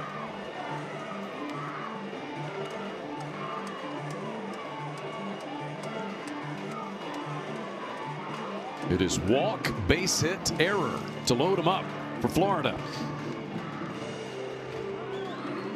Yeah, all with 2 outs. Nice job extending this inning, passing the stick. Now you got an advantage count with one of your best hitters at the plate, Kyle Jones. 14 straight Gators had been retired. Now 3 straight have reached. And ball 3 with no place to go. LaChance throws into third to try to catch McDonald napping back to the bag, to no avail. Oklahoma had not issued a walk tonight. They've issued 1 in the inning. And there's number 2 that breaks the 1-1 tie. Bases loaded walk to Jones, and Caden McDonald scores to make it 2-1 Florida on a bases loaded walk.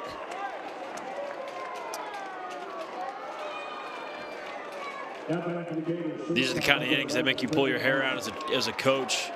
Got 2 outs, the hardest to get. That sometimes that third is elusive. This fastball is just spiked about 52 feet. Aiden LaChance playing his best cricket. So 2 walks in the inning have cost Oklahoma the tie ball game.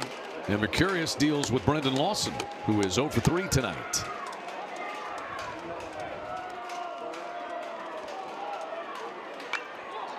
Hit foul as he whacks it down the third base line.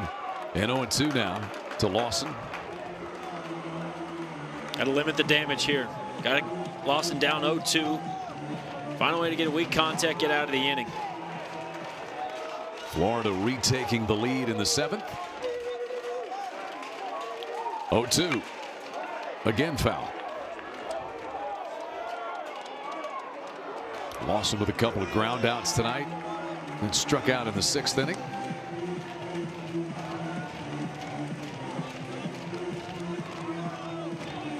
Has been a clutch hitter his first nearly 2 seasons in Gainesville. This is a big situation for Florida right here. And 1-2 now. Brendan Lawson on every pitch that Mercurius has served up. See if he can come through and connect, break this game open. To first, and Larkin says, I will take it myself. He does. But the Gators go back on top, and we reach the 7th inning stretch in this one with Florida leading Oklahoma 2-1.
Pursuing his 8th win of the year, Aiden King, the SEC's ERA leader, has given just 1 earned run tonight. He has been very good. A couple of walks and 7 strikeouts.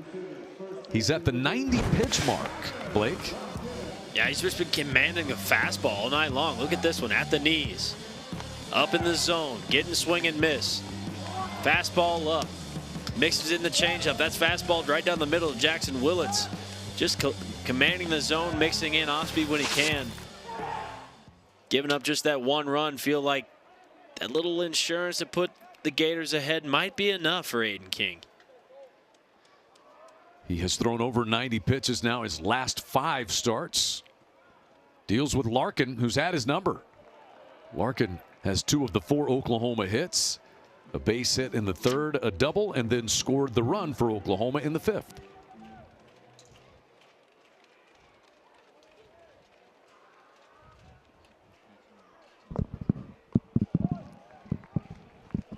Two and one the count. Let's send it down to the field and Carly Murray. I spoke with the freshman Connor Larkin pregame, who has just been getting really good playing time and playing well at that. And I asked him, what's been working for you? Have you been talking to Dayton Talkie while he's out? And he said, yes, he's actually really been guiding me and mentoring me and teaching me. He's a really funny guy, but he can crack down on me when he needs to. It's just really cool to see the freshman blossom, guys, as he's been called up as of late. There's Dayton Talkie. Thank you, Carly, over there. Again, Talkie got shaken up his shoulder in game number 3 at Auburn, out at second base, sliding back into second base on a back pick play. But Connor Larkin has filled in very well for him tonight. And Oklahoma's used several different guys down at first base. Dayton LaChance, the catcher's played down there. Larkin a fly ball foul down the left field line.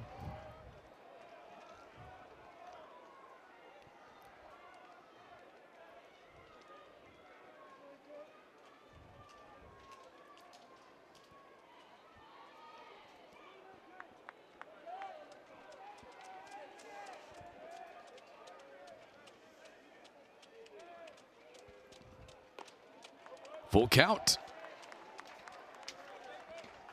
Oklahoma's bullpen is active. Looks like there's some activity out in the Florida pen as well.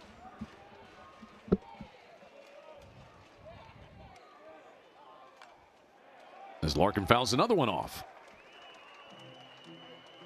Tough to remove Aiden King from this game, though. Just a competitor, right? Never wants to come out, but the stuff matches.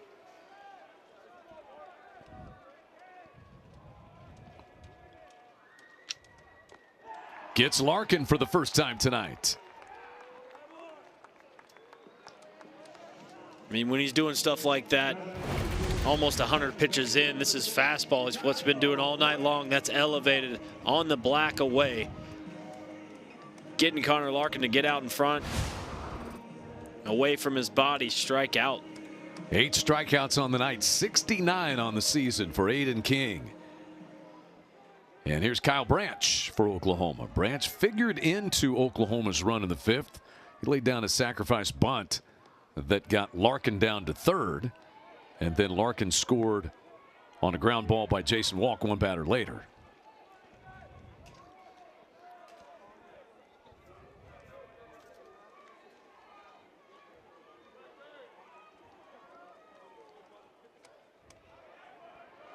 Two and 0 on Kyle Branch.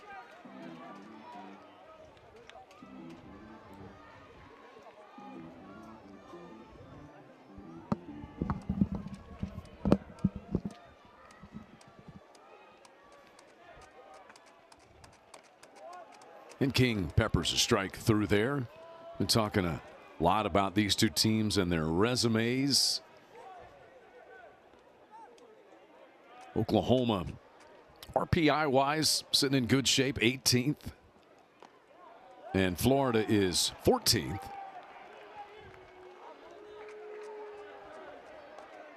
You just build more points every game that you play because 8 of the top 19 RPI by D1 baseball are SEC teams. 2-2 is whacked foul, and as Skip Johnson said, every time you go out there, it's an opportunity. And that's the way that you have to look at it. Yeah, it's difficult, but difficulty brings opportunity. Yeah, even if you go down 0-2 in the series, you got to find a way to win that 3rd because it only just helps your resume. I've always liked that 30 win mark, Chad. You know, a team gets to 30, especially in a league like the SEC, you got a really good chance of making the postseason. And the winner tonight will get to 30. As Branch battles away.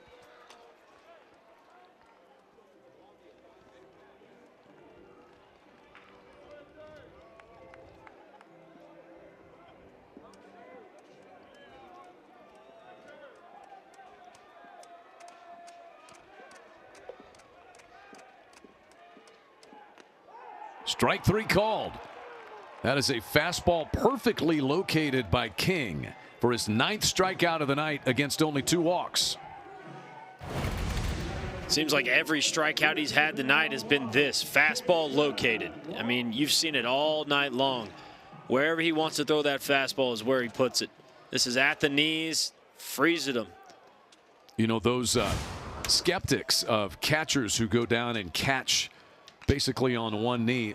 Let's watch that frame job one more time by Carson Bowen, because we talk about why do guys, it's not necessarily to get throws off to try to throw out base runners. There's nobody on base. They go down for that frame up job, Blake, and that's what we're talking about there with Bowen framing that pitch up. Absolutely. People are leaning towards trying to steal strikes than take steals away from other teams as far as stolen bases. Getting strike one's important, as they've done all night. Here's Aiden King getting down 0-2 again. Jason Walk has driven in the Sooner run. He's also walked, but he's down 0-2 against King, who's trying to strike out the side. That one skips back. 108 pitches for King. Seems like he just gets better with the lead, right? Mm-hmm.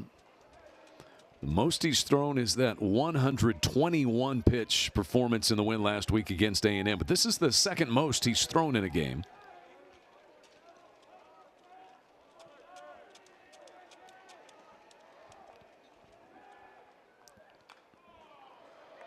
Hit foul and out of play. Gators have been without Jackson Barberry in the bullpen. Luke McNeely, we'll see about him. But Joshua Reitner, when he is going good, he throws about 100 for one of those arms out of the pen. This staff is deep with talent. 2-2 now to Jason Walk.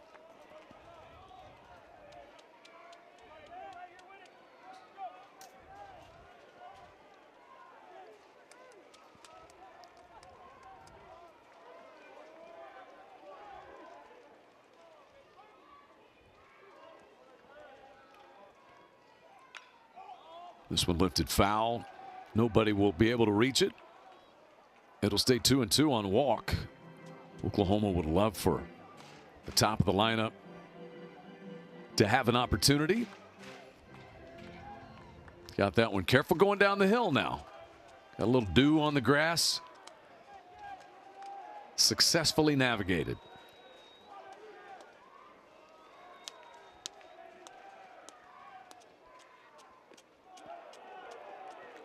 Ball 3. Even Walk wasn't sure. Okay, if we had the challenge system in that they have in the professional ranks. Aiden King's reaction. Lively, man. I'd love to play with this kid. 3-2 pitch, and there's strike 3 called. He strikes out the side, does King in the 7th. Aiden King, impressive, building momentum through 7 tonight, Blake. Guess what? Fastball in, located again. Strikeout number 9. Jason Walk didn't like the call, but there it is.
Pitchers duel tonight here at Kimry Family Stadium in the opener of this 3-game series. Gators have 2 unearned runs on the board. Oklahoma has a run. We got a 2-1 ball game. Aiden King has pitched through 7 innings and looked like the SEC's ERA leader. He has struck out 10 Oklahoma Sooners and walked only 2. And Xander Mercurius is the 3rd Oklahoma pitcher of the night. Xander Mercurius gave up a bases-loaded walk to Kyle Jones in the 7th inning. That is the lead for the Gators right now. He settles back in and works to Blake Sear. Low and in for the first pitch to Sear. Sear is 0 for 2, but he delivered the first Florida run with the sacrifice fly to left field back in the 3rd that scored Hayden Yost. And Xander Mercurius missing outside, falling behind a couple of these Florida hitters.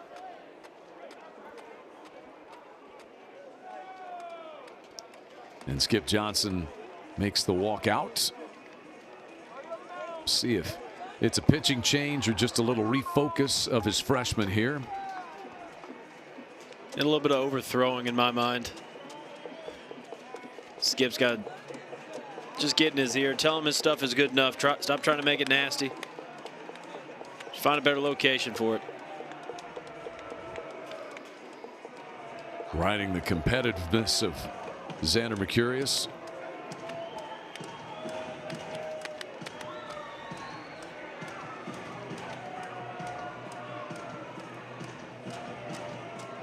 Blake Sear, Ethan Surowick, and then Carson Bowen. 3, 4, and 5 in the Florida lineup here to try to build a little insurance in the 8th. But that is ball 3. Oklahoma, plenty of arms available out in the bullpen.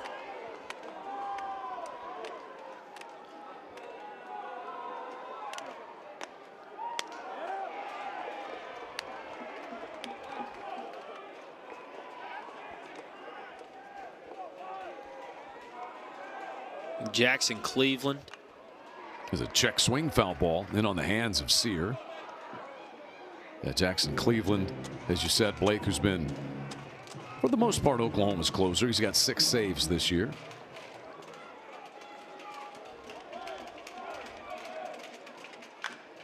High, deep drive, straightaway left field.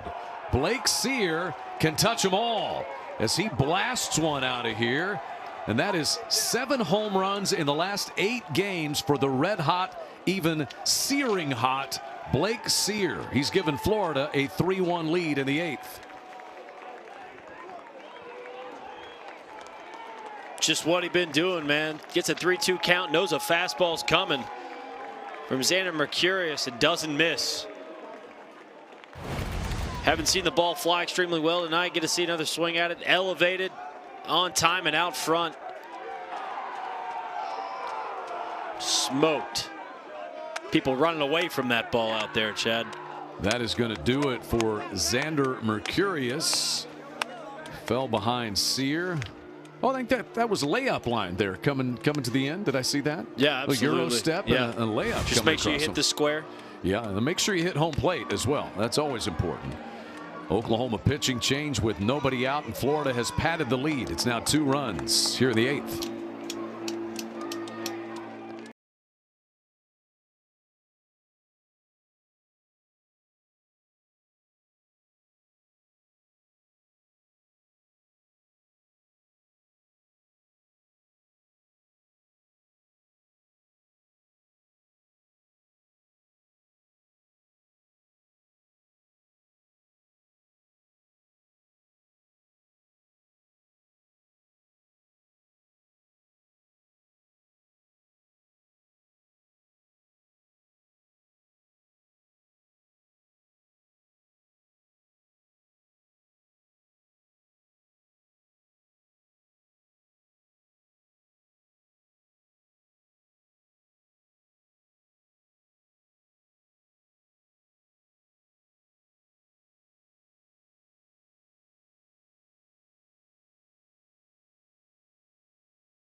Seventh home run in 8 games for Blake Sear. and it's his second run driven in tonight. That was a no-doubter.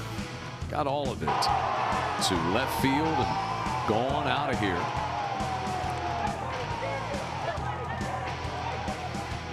So Sear, 45 runs driven in, ties the Gators team lead with his 11th big fly, ties Brendan Lawson. And Jason Bowden is on to try to hold Florida where they are. Jason Bowden, very reliable guy for the most part out of the bullpen for Skip Johnson, but he's run into a couple of rough patches here recently. 2/3 of an inning, gave 4 runs against Auburn. The thing about it is he does not give many hits. He's only given 3 hits in his last 9 1/3 innings, but the walks, he's given 12 walks over that span. Yeah, it's up to 17 on the year now. When he's in the zone, he's really good. The fastball's really good. It's a wipeout slider as well. It's all the question of getting strike one, staying in the zone for him. Surowick, first pitch swinging, bounces one to Willits. So Bowden does get strike one because he gets a ground ball to his shortstop, Jackson Willits.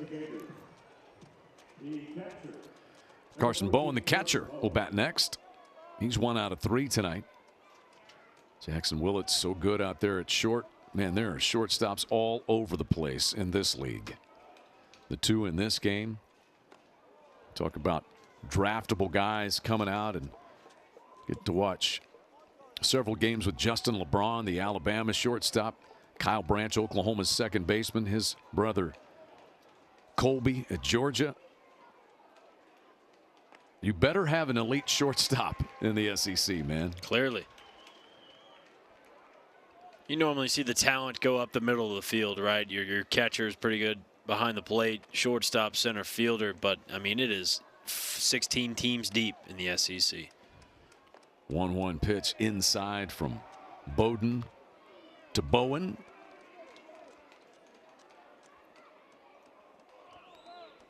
Second season at Oklahoma for the Orange, Texas native. Started his career at Texas A&M. This is downstairs. Jason Bowden, 31 relief appearances for Oklahoma last year, second most in the SEC.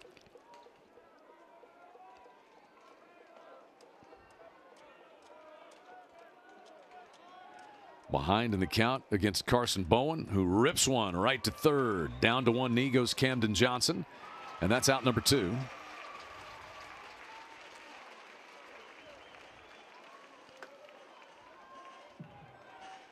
Job by Bowden getting 2 quick outs coming in from the bullpen. Now batting for the Gators. Second baseman number 4, Cade Curlin. Here's Cade Curlin. Curlin had a base hit back in the second.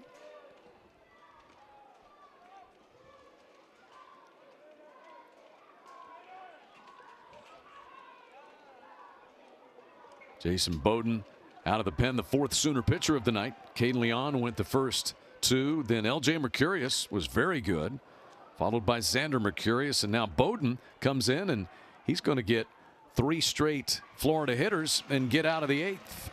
Bottom of the 8th coming up. Florida leads this series opener 3-1.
Got graduation in progress on the University of Oklahoma campus. That is just to the north at Gaylord Family Oklahoma Memorial Stadium. The drone show as part of the ceremonies. The party at the Palace.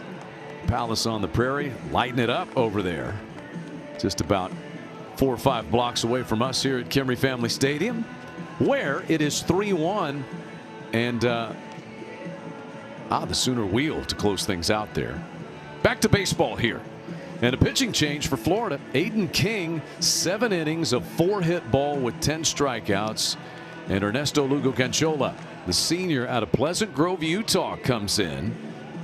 And Oklahoma, no offense to Ernesto, but happy that he is in the game rather than Aiden King, who was his excellent self tonight with 114 pitches, Blake. Absolutely, man. He's spotting up the fastball, man. It was just the key to his appearance all night long, just mixing in the slider when he could. This is a highly used lefty out of O'Sullivan's bullpen. 4.2 80 rate, 27 and a third innings pitched. Look at that, 36 strikeouts to just 8 walks. And he's got a circuitous route to Gainesville, Florida. He faces the Oklahoma leadoff man, Camden Johnson, and deals him a strike. 2022 Salt Lake Community College for Ernesto Lugo Canchola. And then was at Utah at 2024, was at Northwest Nazarene University last year, and now he's a Gator. 1-1 the count here. Camden Johnson 0 for 3 with 2 strikeouts against King.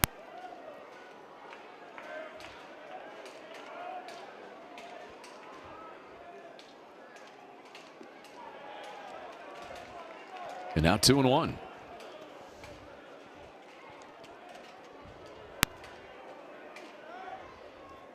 Lugo Canchola has given up 6 home runs on the year. Runs into the long ball occasionally. Always tough to be the man who follows the man. And Aiden King, naturally, when you got a guy that good, he comes out of the game and you've got an opposing dugout that's like, all right, let me get over that bat rack and get out there. Absolutely. Somebody else other than King out there, I'm all over it. Aiden King in position to pick up his 8th win and lower his already league-leading ERA. And right in, firing a strikeout, is Lugo Canchola. That is 5 strikeouts in a row for Florida pitching. Yeah, again, fastball location. Gator baseball. We're going to strike you out. We're going to do it on the heater all night long.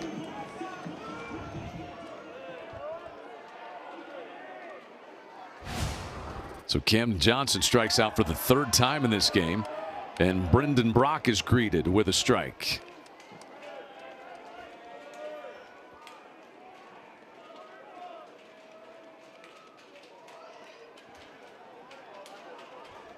Aiden King struck out every batter in the Oklahoma lineup at least once outside of Trey Gamble. Brendan Brock is 1 for 3.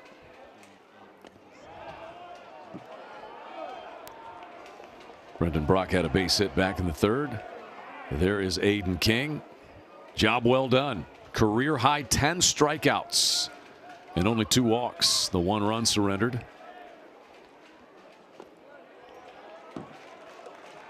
3-0 now to Brendan Brock.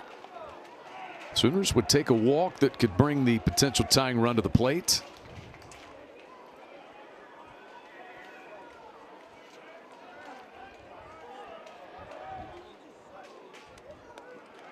And there is a 1-out walk to Brendan Brock, who reaches base for the 2nd time tonight.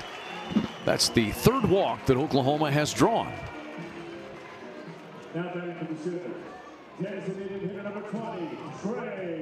They're pretty carefree at bat right there by Brock. So a little conversation here. Kevin O'Sullivan to talk it over with Ernesto Lugo Canchola. And I think that's going to do it for him. So he faces 2 and gives up the walk and exits. Yeah, I think you got to, right? Speed on the base pass, tying run at the plate. Get him out of there, get to your workhorse out of the bullpen. Oklahoma's lineup feeling a little fresher with Aiden King out of the game. We'll tell you about the new Florida pitcher when we return to Norman.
Quick change here for the Gators. Leading this game 3-1, trying to keep the Oklahoma offense at bay, and back to the bullpen for Joshua Reitner, the hard-throwing freshman from Tampa. He can get it up there to about 100 miles an hour. Elbow injury in 2025. He had a redshirt year last year, but he can bring it. And Oklahoma has the potential tying run coming to the plate here with Trey Gamble. Yeah, 27 innings, 38 strikeouts, 12 walks. ERA's up to 4. Oklahoma's got to like your chances. Speed on the base pass. Find a way to put one across here. Give yourself a chance in the 9th. That one hits Trey Gamble. And so now the potential tying run is aboard. So they don't have to risk running Brock. He'll take it easy into second base. A walk and a hit batsman. And Jackson Willits is in for Oklahoma. This game could change in a hurry, Blake, if it hasn't already. College baseball is a crazy game, man. Baseball in general. You've got to find a way to keep the momentum in your dugout. You've got one out. You're still one pitch away if you're Reitner. Find a ground ball. Willits takes outside. He drew a walk back in the 6th inning. He's also flied to left and struck out tonight.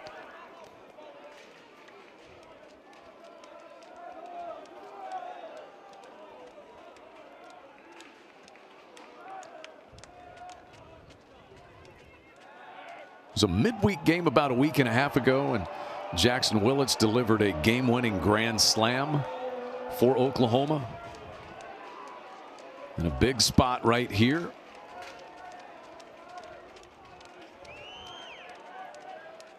Good speed out there. And low and in, 2-0. Florida bullpen still active.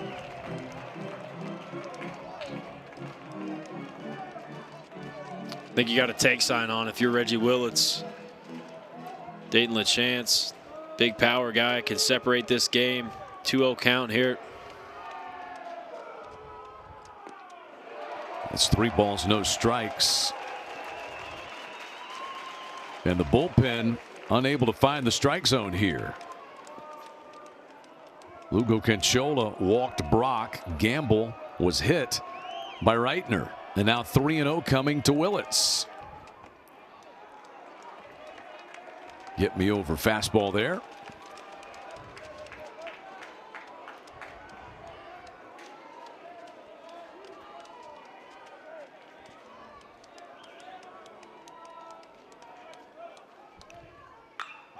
Scalded into right center field. Jackson Willits has given Oklahoma a couple of runs here. He's charging to third. Brendan Brock scores. Right behind him, Gamble. And it's a 3-3 ball game. This is the guy that Oklahoma wants up in that situation. We have just seen why. A 2-run triple for Jackson Willits and a 3-3 ball game. Again, advantage count, Chad. Time's up the fastball. It's 96, but Jackson Willits right on time to it, right at the letters. Thought this had a chance to get out. Just stays at the wall to give him a triple. Gets stuck in the fence. It should have been just a double. Yeah, you're right about that. This is ripped on the ground to third, and they've got Jackson Willits caught up in a rundown. The catcher Bowen runs him back. And the tag is applied there by Schwartz. On the play, Dayton LaChance, who hit that ball, does wind up at second with the potential go-ahead run. And let's check here and just make sure that Colton Schwartz, who applied the tag, is okay. Willits just kind of stopped in his tracks, and Schwartz came over the top of him. Kevin O'Sullivan will come out to check on his third baseman. So hard hit ball to third. Willits tried to freeze, but that ball was hit so hard it got on Schwartz quickly, and they're able to get Willits out. Yeah, Willits gets hung up here, just tries to go straight down.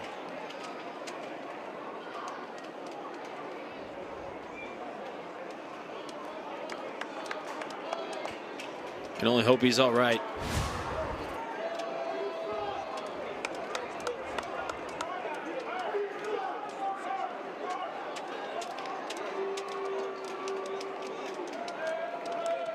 Jared Schweim, the trainer, out along with Kevin O'Sullivan.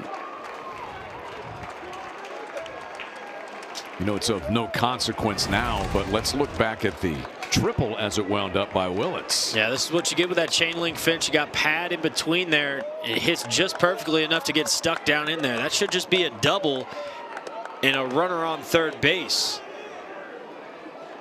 Sooners stole a run. Inconsequential now as we have played on, but this game is tied at 3-3.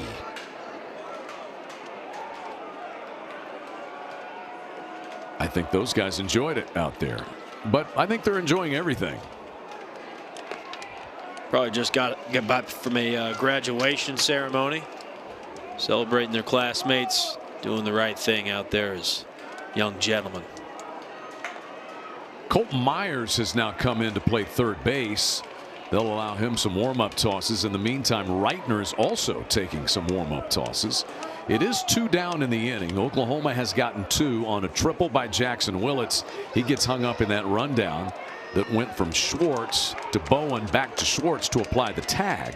But Oklahoma still has the potential lead run out there because on the rundown, you know, Willits was watching LaChance round first base, Blake, and that's one reason he just went down to make them have to come and tag him and waste a little time. I think you're right on that. It took me a while to understand. But getting to LaChance to second base with 2 outs right here scores him on a hit.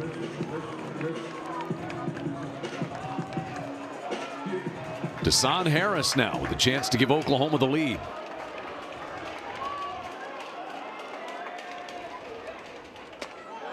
Reitner misses up.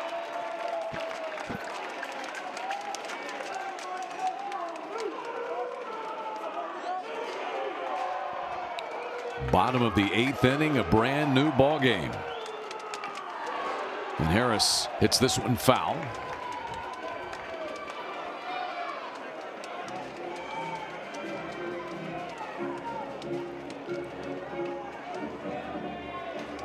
The triple for Willits, his 3rd of the year. He's now driven in 37 runs. Oklahoma's got 14 triples as a team this year. And the plate umpire here, Matthew Wilbanks, out to say something to Reitner.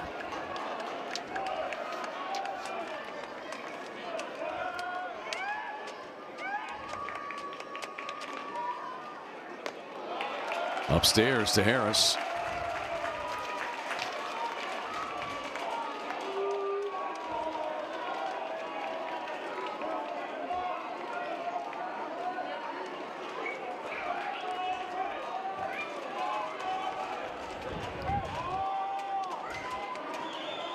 Advantage count for the hitter, Harris, with a chance to give Oklahoma the lead.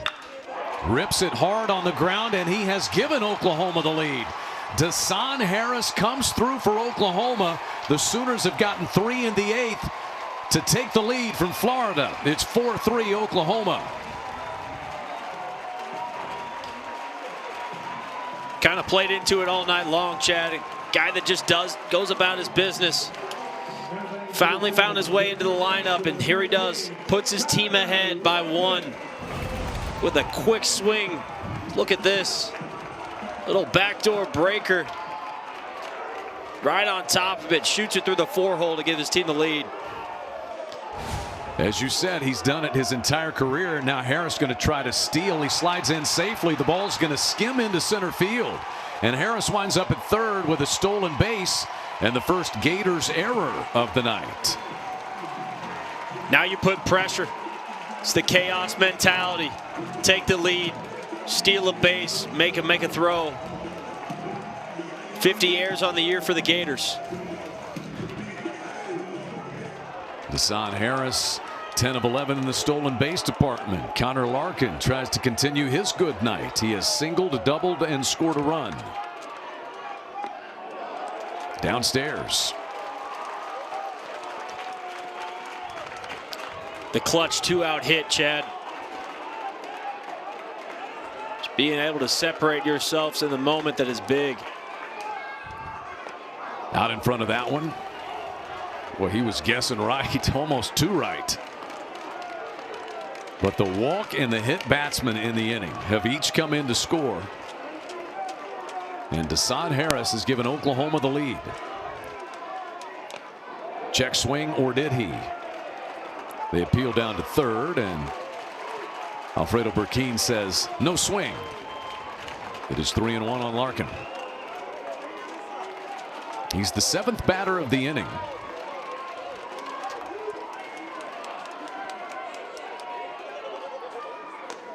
Swing and a miss. Full count now.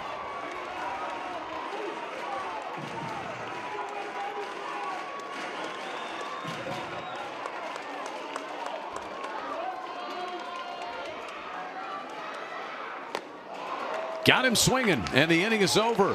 But Oklahoma has taken the lead in the 8th. They'll try to close it out and get a series opening W off the bat of Desan Harris. That's when we return.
What a game it's been. Pitchers duel. Aiden King was excellent for Florida tonight. The Sooners, they'll get into the Florida bullpen in the 8th and take the lead.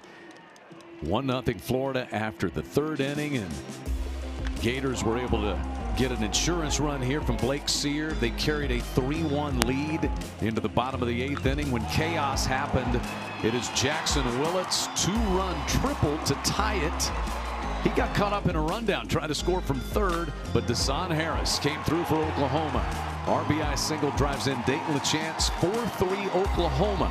And the Sooners turn to the man who has been their closer for the most part this year, has 6 saves. It is Jackson Cleveland in to try to close it out for Oklahoma in the 9th. Jackson Cleveland out of Deer Park, Texas, University of Miami transfer. Also spent his freshman year at North Central Texas College and his sophomore year at Lamar. Then Miami last year, but he's kind of evolved into a closer for Oklahoma. Blake, why is that? I think it's the stuff, right? It's kind of like a high 3/4. Guy's got some power that's 95. Seems like everything that comes out of Oklahoma bullpen is 95 plus, right? But it's the breaking ball and just the attitude of just being able to go into one inning and shut the door. Florida have been very good in these top 25 road games. The Sooners have turned the tables on them with that 8th inning rally. Lower third of the order here for Florida. Caden McDonald, Colton Schwartz, and Hayden Yost are the scheduled hitters against Jackson Cleveland.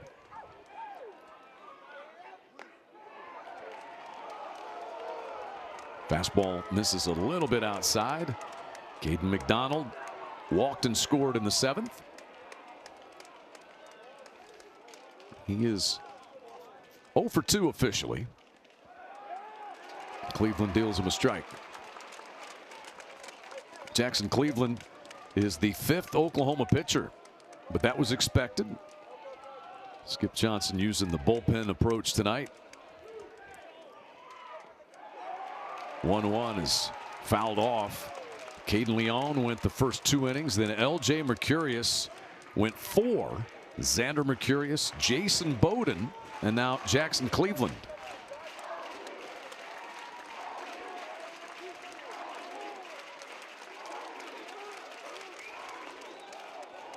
Trying to get him to chase an elevated fastball.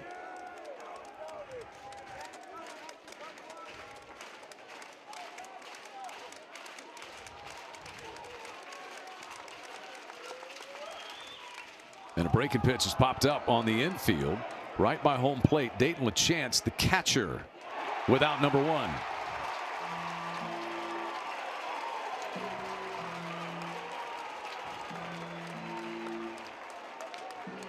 Same two teams tomorrow at 6. What a pitching matchup.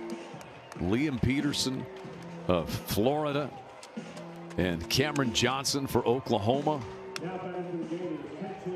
Pinch hitter coming here. Colton Schwartz will be lifted. Schwartz down in the number 8 spot. And Landon Stripling will get a shot. Lefty bat against the Oklahoma right-hander.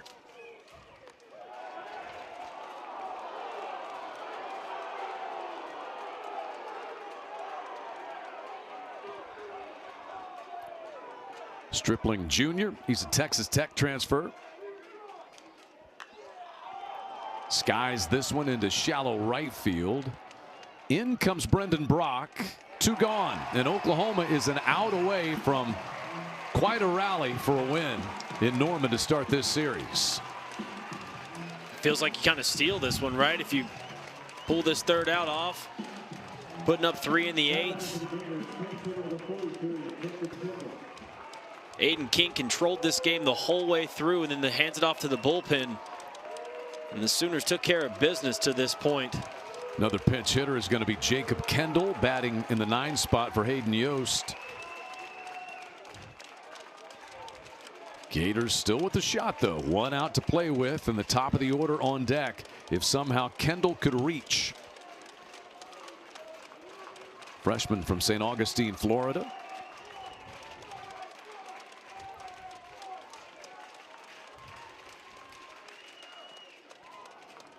And 2-0 now.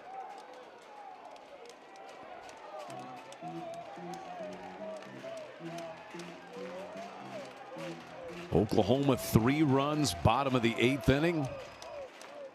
Jackson Cleveland trying to make it stick. And a foul tip there by Kendall.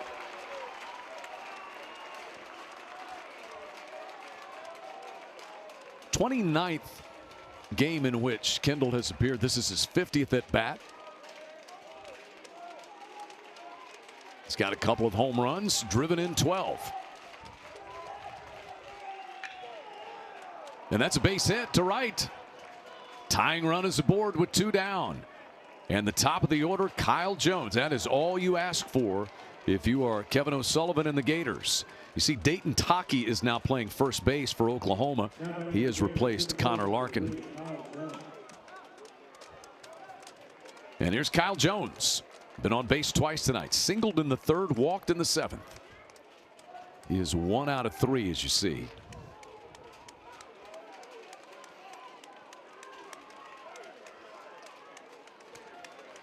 Jackson Cleveland. And there's a strike. Imagine to see a couple more of those in this at bat. Slider's really good. That was spotted up on the black.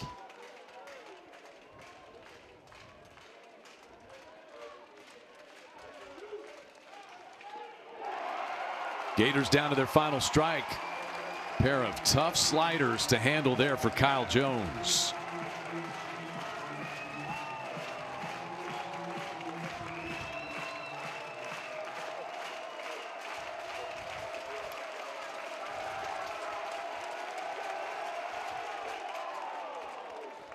Not biting on that one.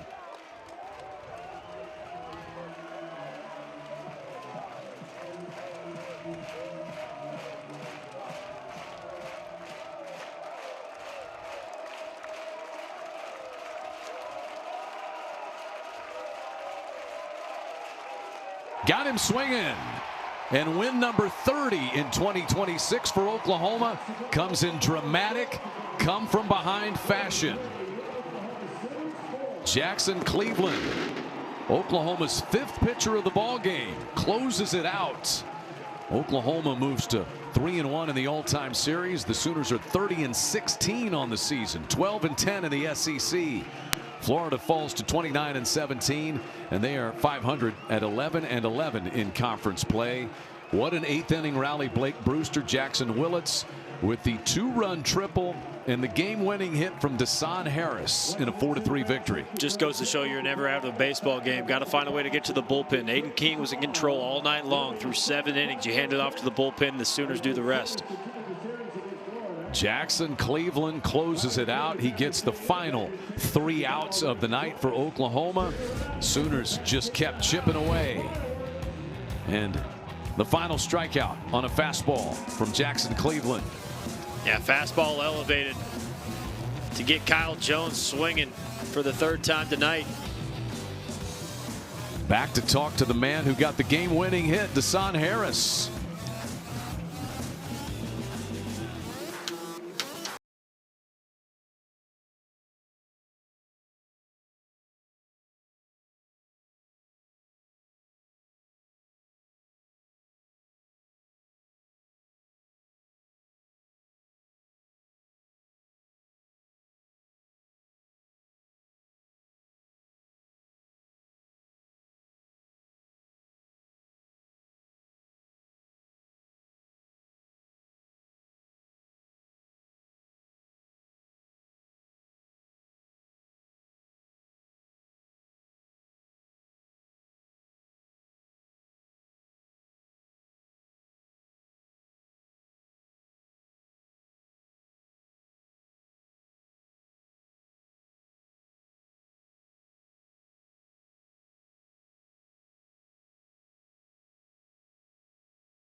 Oklahoma rallies with 3 runs in the bottom of the 8th inning. Jackson Willits ties it with a 2-run triple, and the game-winning hit comes from Dasan Harris. Oklahoma wins 4-3, and Carly Murray is on the field with the man who delivered the game winner tonight for the Sooners.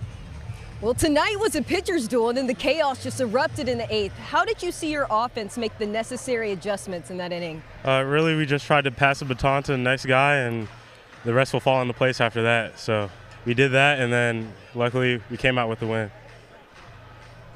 And then you get up to the plate after Jackson Willits' game-tying triple. What was your approach whenever you got up to the plate to hit the game-leading RBI? Honestly, I was just trying to hit the ball somewhere hard and get my pitch in the zone and put my best swing on it and get it done. So.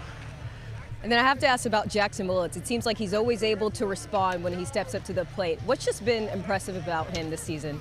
He's one of our leaders. So when we're doing good, we look at him. When we're doing bad, we look at him. So to see him get that triple, it's big for our team, and then it steamrolled into me hitting the single for the RBI. So, yeah. Go enjoy this one with your teammates. Thank you. Guys. Thank you, Carly, and thanks to Dasan Harris. He delivers the game winner for the Sooners, and we get to watch these guys do it all over again at 6 o'clock tomorrow on SEC Network. For Blake Brewster, I'm Chad McKee, reminding you that all games airing on the ESPN networks are streaming live and archived on the ESPN app. This has been a presentation of ESPN and the SEC.